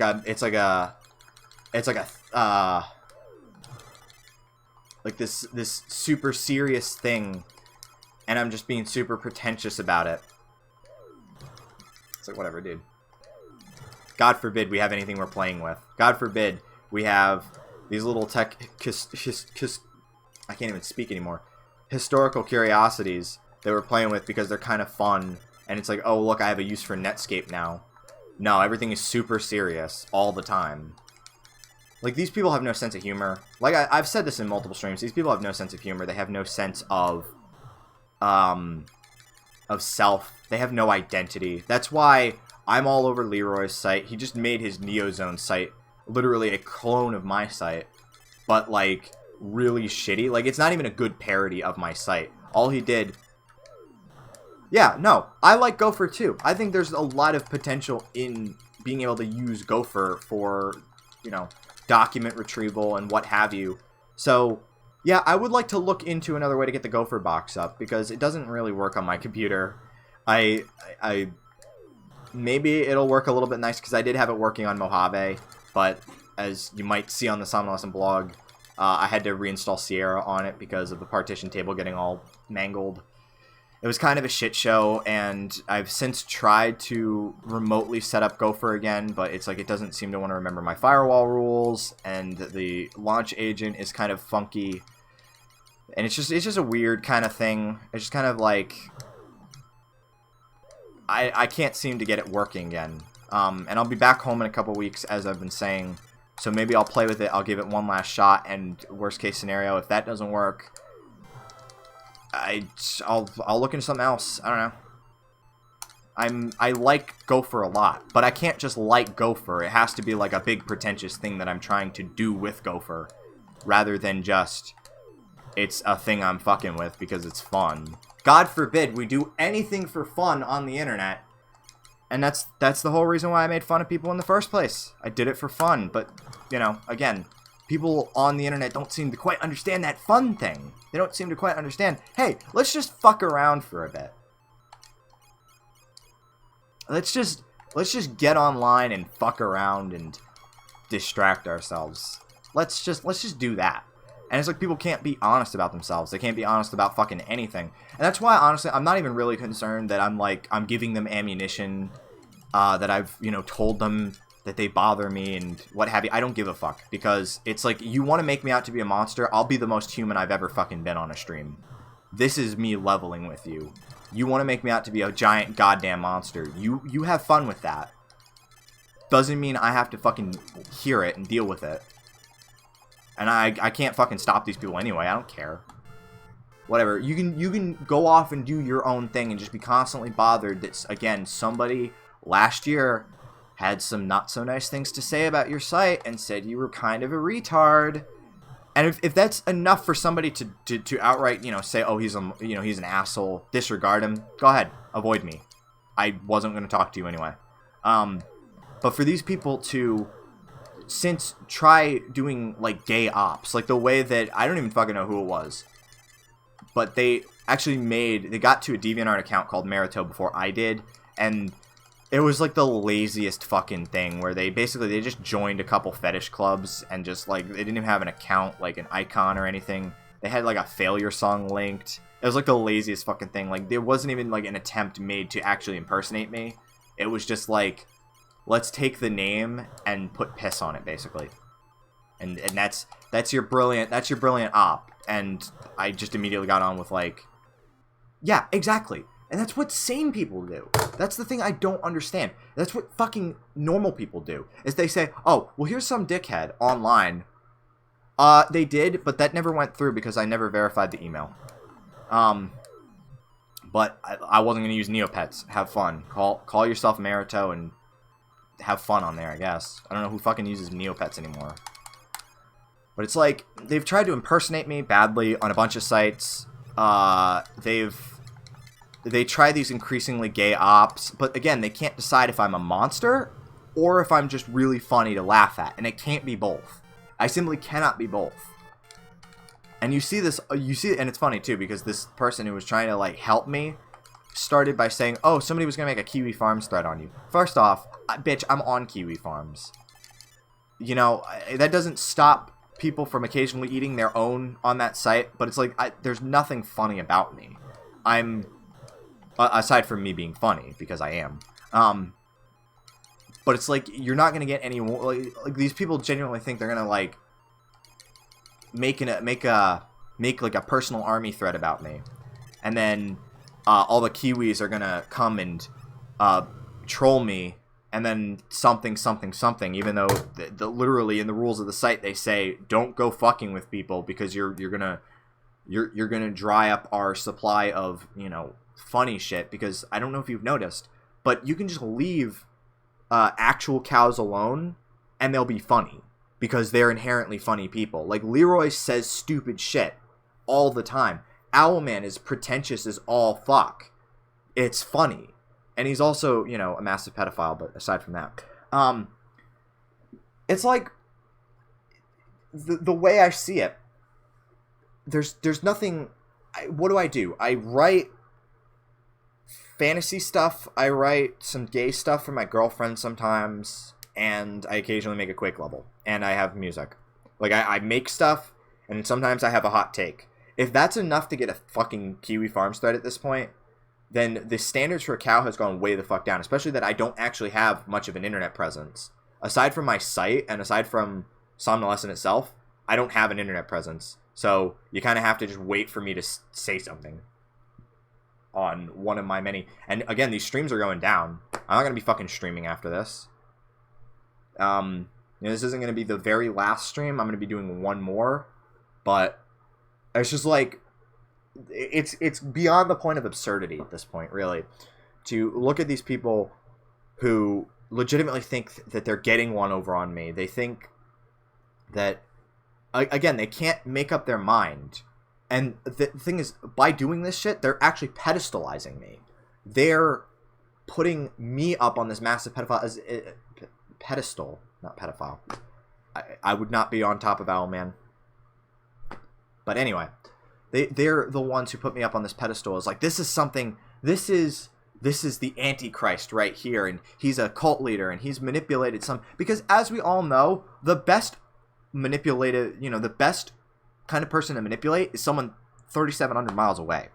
As we all know, that's just the best kind of way. Yeah, putting me on top of this pedophile. Yeah.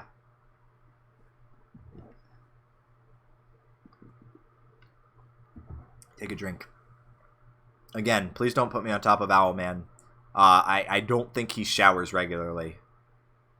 Just from what I've seen of him, I don't believe he showers regularly. Let's play KLAX. I'm bored. Let's play KLAX. There we go. Yeah, online romance slaves aside.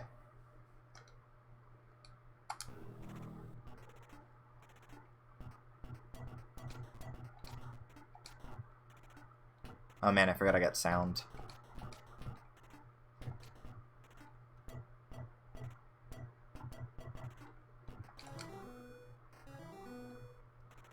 Alright. I quite enjoy KLAX. I still do.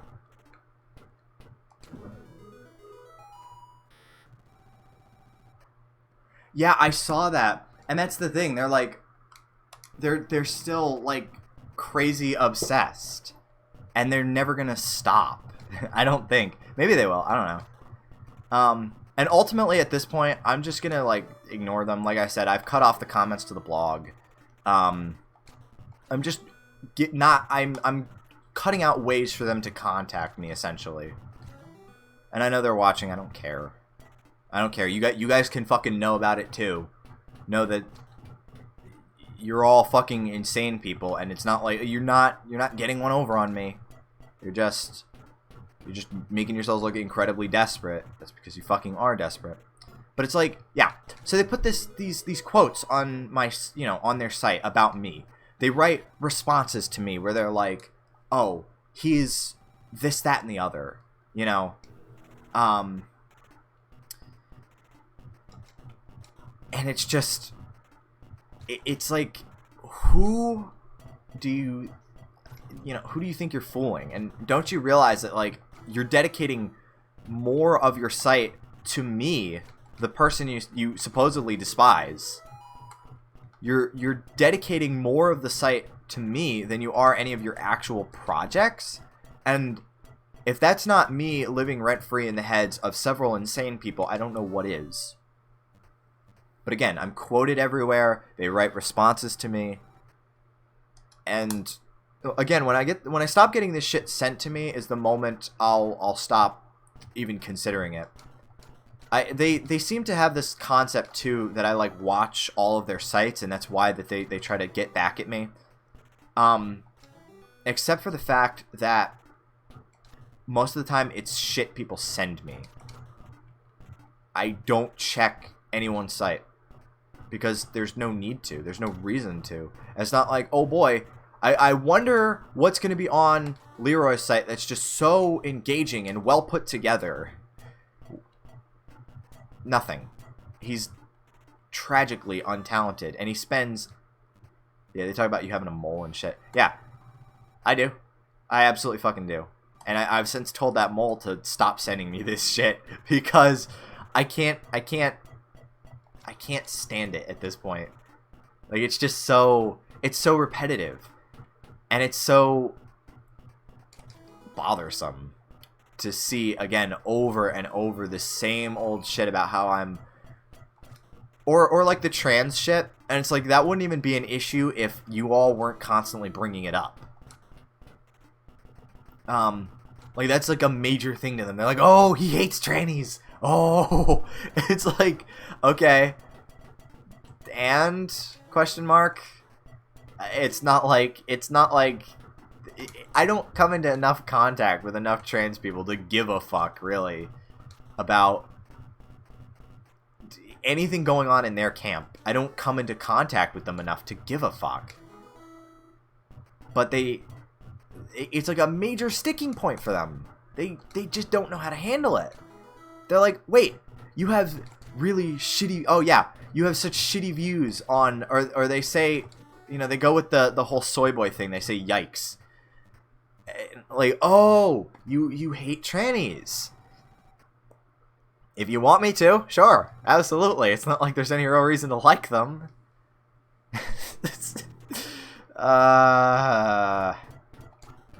And they've yet to give me a reason to like them. That's the thing.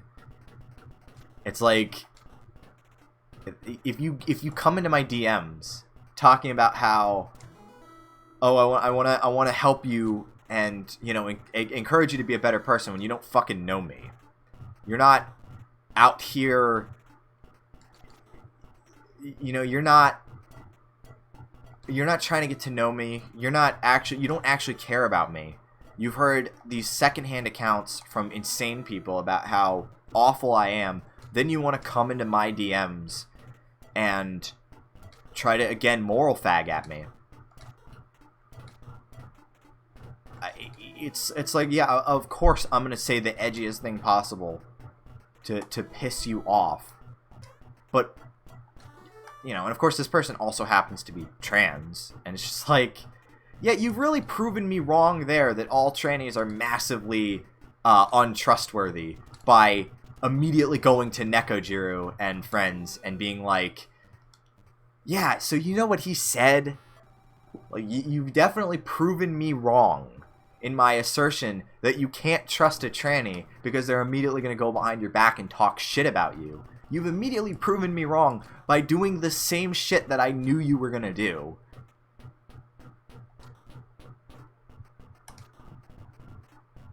Trannies, not even once. And I would be more comfy just living and let live if you all weren't fucking awful people. If you weren't insane people. But they are. They are. And I'm just... Whatever. Whatever.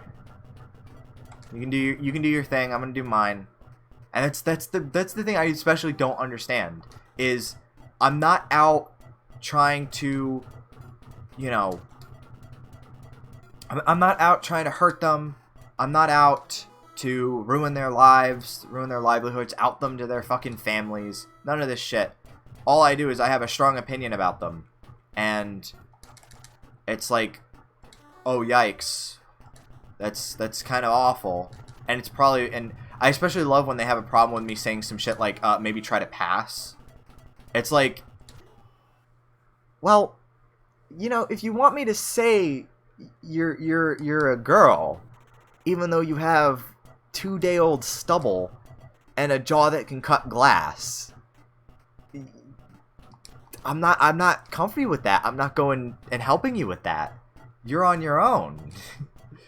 And that becomes the awful truth of the matter, is that you can't really pass. Like, even people who do manage to quote-unquote pass, yes, fucking finally somebody understands this. It's an opinion that it's not like it's a knee-jerk reaction and I just hate those troons. It's, especially since I've had bad experiences in the past with people who consider themselves trans. I've had multiple bad experiences, to be perfectly honest.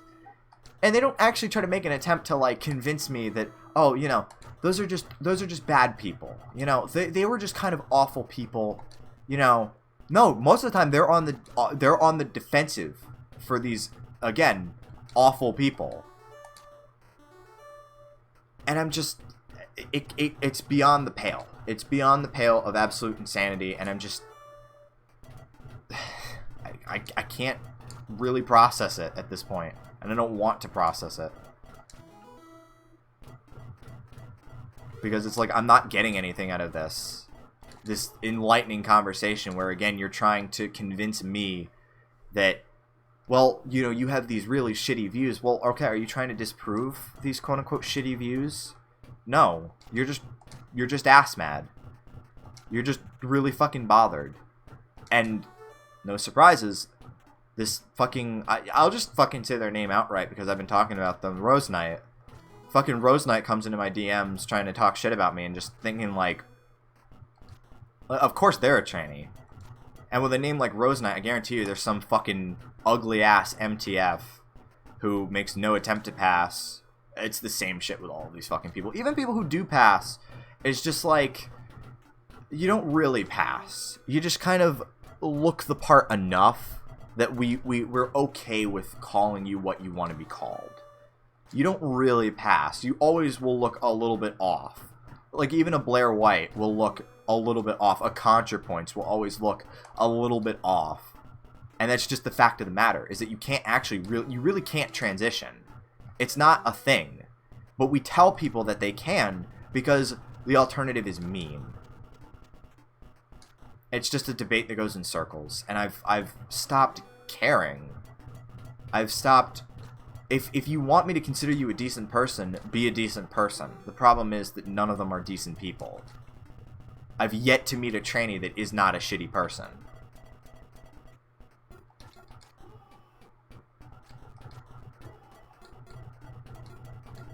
Oh wow, the game will actually let you continue even if you have absolutely nothing you can put on the board. That's cool. You could just say, I want to be a girl, and people get screeched at for saying otherwise. Yeah. At this point, people are just so hair trigger. And it's like, you make the fucking attempt.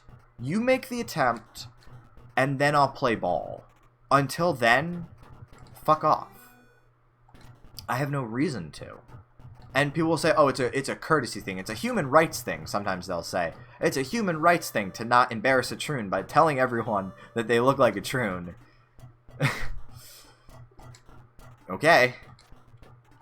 Maybe I just don't understand the plight of being part of the, you know, the apparently ever-growing community of trannies, because it seems like there's a lot of, I don't even care that this is a diagonal wave, just vertical KLAXs, fuck it. Maybe a horizontal one. Nah, okay.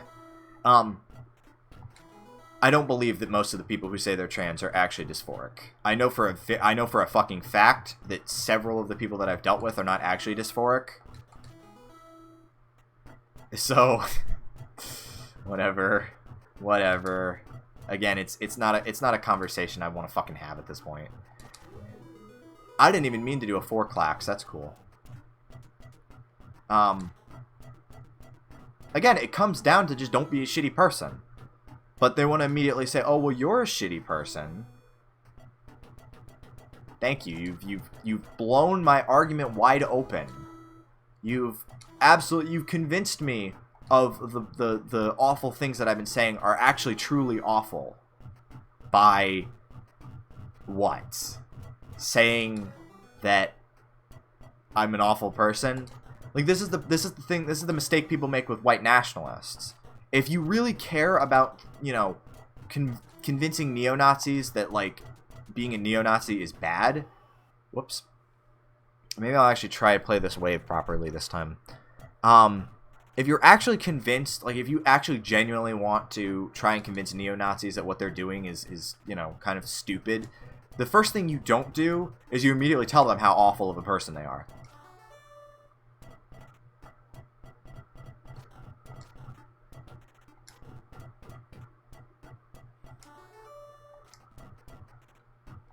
And let's just say for a moment that I genuinely, like, let's honestly say that I'm never going to be convinced otherwise of my opinions, which at the rate might very well be true.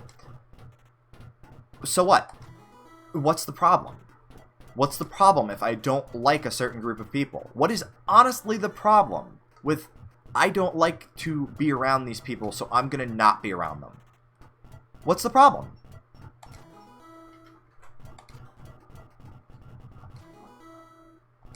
Hey, dude. Like, I genuinely can't think of an actual problem with I don't like this certain group of people, so I'm just going to leave them alone and go do my own thing. Nobody is harmed by that. Nobody... All that happens is you lose the fodder of being able to say, well, somebody's a shitty person, and now I can morally grandstand. That's all you gain. Or that's all you lose. Yeah, I'm really not. But people have this in their heads that I just like, oh, you're a tranny? I hope you die. Like, I become a Saturday morning cartoon villain to these fucking people, and it's the life I lead. Again, I'm just gonna start ignoring them because there's just no reason to. There's just no reason. They don't actually do anything interesting. They're just kind of genuinely nasty people. And again, they want to say that I'm a nasty person because I want to live my life.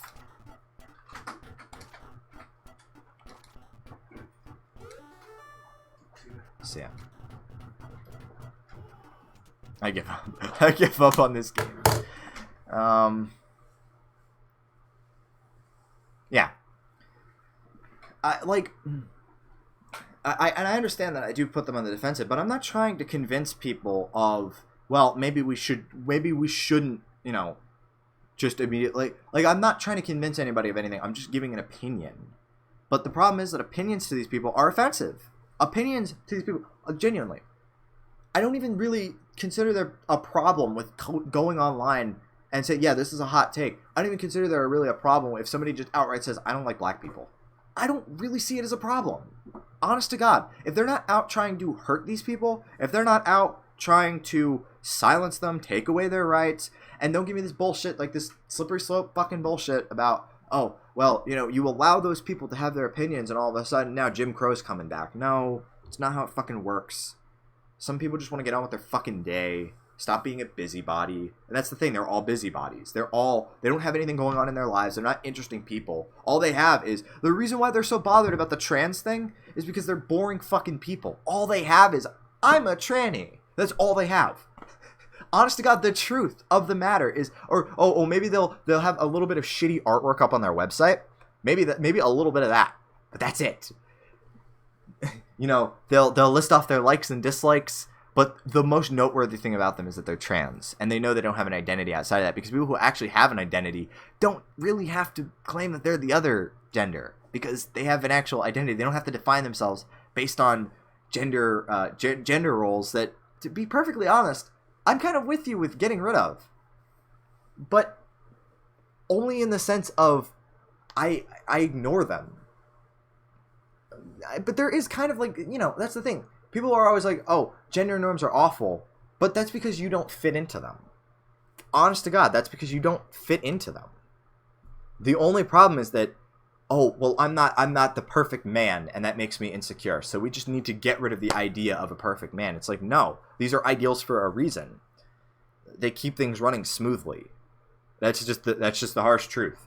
And don't get me wrong, I'm not exactly, the peak of masculinity myself, but I do think I'm masculine. Absolutely, I do. I'm competitive. I like to strive for better and better things. I'm, I don't take shit off people.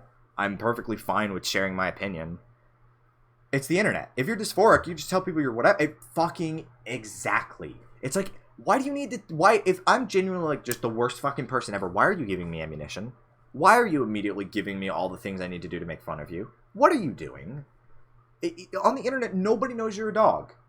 Is the golden fucking comic of our time. Because it's the truth. If you have a problem with, somebody sharing, fucking opinions about you, or sharing opinions about all this shit, the only thing people have to go off of is what you've told them. And that's why they can't really come up with a good, roast of me. They can't really make fun of me, because I haven't given them anything that, I've actually been insecure about. I haven't given them that. And even if so, I don't even think they're not exactly creative people. They can't really come up with anything of the sort that's like genuinely like funny or clever or biting. They can't. So they're just sitting in a Discord server really bothered is kind of the only way to put it. And at some point we just need to move on from it. We just need to like I will let you enjoy all of the memes, all the stupid shit. You enjoy all the estrogen you want. But, leave me be. Maybe leave my girlfriend alone. Maybe. Just a thought. Just an idea. Maybe leave my group alone. Maybe don't call a bunch of internet people cultists. Maybe don't say that they're like, I don't know. Just a thought from the monster himself. Just a thought. Yeah, there you go. I really don't know where else to go with this stream. I kind of just wanted to play Pitfall, and then I'd stop playing Pitfall. Yeah, my online romance slave. Maybe leave her alone. Maybe don't tell her how much she's just been convinced. She's just been brainwashed. Because I'm sure she's got a little bit more humanity than you, and she could probably also kick your ass. So maybe don't. Just a thought. I don't really have a whole lot else to say other than that. It really has just been me and Mind Robber the stream. Just a little bit of a kind of hour-long frustration binge. Just kind of getting it all out there.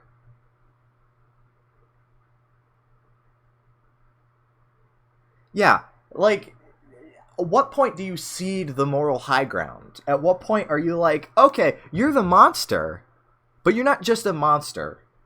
You're also wrapped up in this ball of lies where you managed to convince all of these people. Yeah, well, the first hour was just played, Pitfall, but you've wrapped up your entire group in a ball of lies. It's like, not for nothing.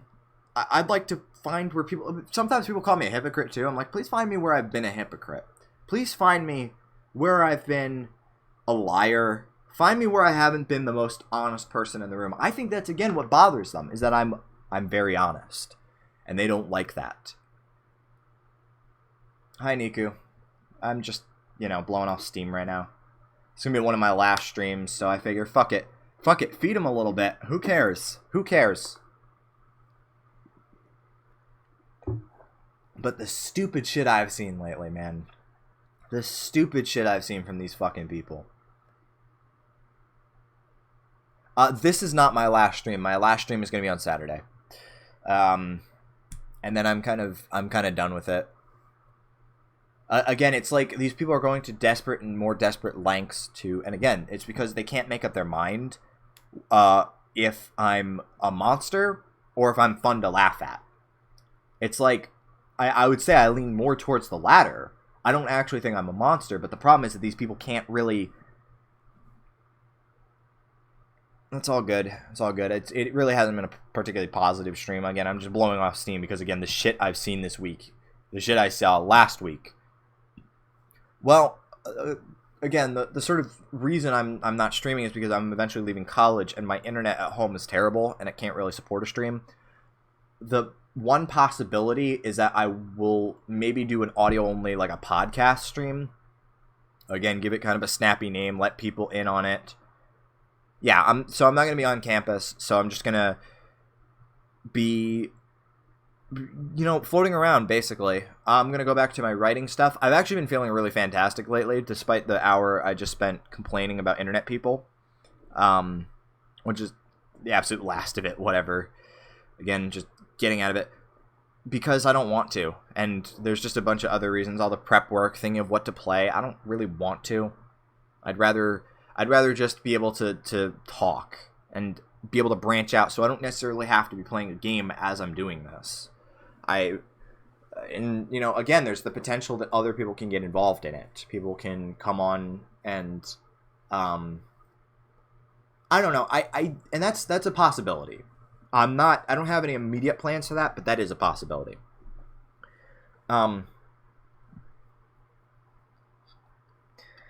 Yeah. It's just kind of the way it goes, honestly, at this point. It's just these increasingly more and more desperate attempts to get at me, and it's like, okay, fine. You got me. Okay. There's really nothing else I can say there. It's like, oh, wow, okay, yeah, you got to the internet person. You feel fulfilled the last 5 months? You feel fulfilled? I mean, you're still a drunk, you're still starving, you're still a tranny. Do you really feel satisfied? And again, they're all massively incompetent too. So when you got someone like Grinchie going like, "Oh, I have his IP," and the group will be no more. It's like, well, first off, it's not even hosted on that machine. But again, also, what do you really gain out of it? You get one over on meanietux, but you also take down a group of people who are totally uninvolved with it. Like you take those people down with me, and it's like, what did they do to you? Honest to God, what the fuck did .com Boom do to you? What did Borb do to you? What did Cappy do to you? None of it. But your hatred of me is so fucking incessant and vile that you're just like, I just need to destroy everything. I just need to destroy everything that's good for him because he made fun of my site once. And it's just, it's so absurd at this point that I fuck it. I don't even really care. Because again, it's just internet shit at the end of the day. And, I'm going to go back into my little Discord hole and I'm going to be soft with Cappy and I'm going to enjoy myself and I'm going to write and post that to my site and people can read it or not read it. But while it's relevant to me right now, yeah, it's I don't know, it's boring. Honestly, to just being a total asshole on the internet constantly is fucking boring. And it's fun to be a showman, to fuck with people for a bit, but at some point you just gotta move on. And honestly, I have. And that was funny, too, when the random guy, another one who's never talked to me, by the way, said something along the lines of, he's leaving out all this context. The post on my fucking site, the talking about NeoCities one, where he was like, oh, he's leaving out all of this context. When I literally call myself at one point a sad asshole. Yeah.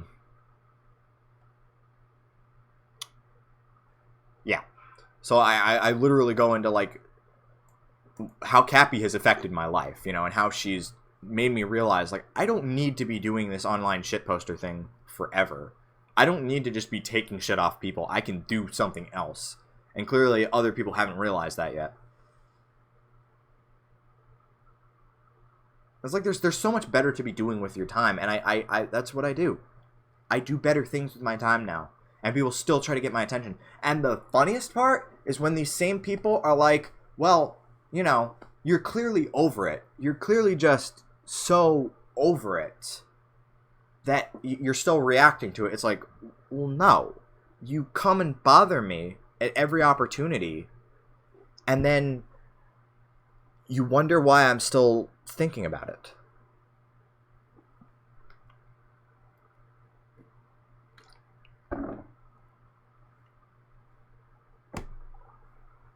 Whatever.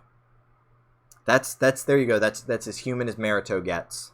That's not meanito. That's not me breathing fire. That's just this soft bastard you see right here. It's just me being as honest as it gets. If you guys want to stop being shitty people, it's perfectly fine. Because I'm not going after you anymore. I'm not taking the piss out of people's sites anymore. I see a stupid looking shit. I started off the stream with, is it still here? Yeah. I started off the fucking stream with an actual old looking site. I like this stuff. I just don't like when it's done badly. And I got really obsessed at one point. And I go into that in this piece where I'm like, I had nothing better to do. I just sat on my ass for a year at home, and all I had was Discord and fucking being angry at people. And it's not exactly a good place to be. So to be perfectly honest, I don't know. I don't really think that I'm going to level with people. I don't really think that I'm going to convince anyone, because they've all, again, bought into the narrative that this is just a spin, that this is just me lying my ass off. And it's like, you haven't actually seen an actual fucking cult leader if you think a man trying to bring himself down to mortal levels is what counts as a cult leader. Because that's the opposite of a cult leader. A cult of personality, as again, somebody else called me a fucking cult of personality. The personality is, I'm a guy who is kind of a fucking faggot and likes to be edgy sometimes. That's about as human as it gets. That's not a cult of personality. It's fucking stupid, people. And I maybe I will regret this. Maybe I will be like, well, you know, why'd you go and tell them? I don't fucking care at this point. I have nothing to gain and nothing to lose. And to be perfectly honest, they're eventually gonna fuck off, and that'll be great. But for right now, I don't know. I really don't have anything else to talk about. But like I said, Saturday stream is going to be my last one, and then we'll go from there. And I guess we'll see. I guess we'll wait and see. But, you know, as usual, it is just me, Marito, behind the microphone. Your friendly neighborhood Flareon / Badger. And I don't know who's still watching. I don't know who's still here. But thank you nevertheless for tuning in. And I guess I'll see you in the Saturday stream. Fuck off.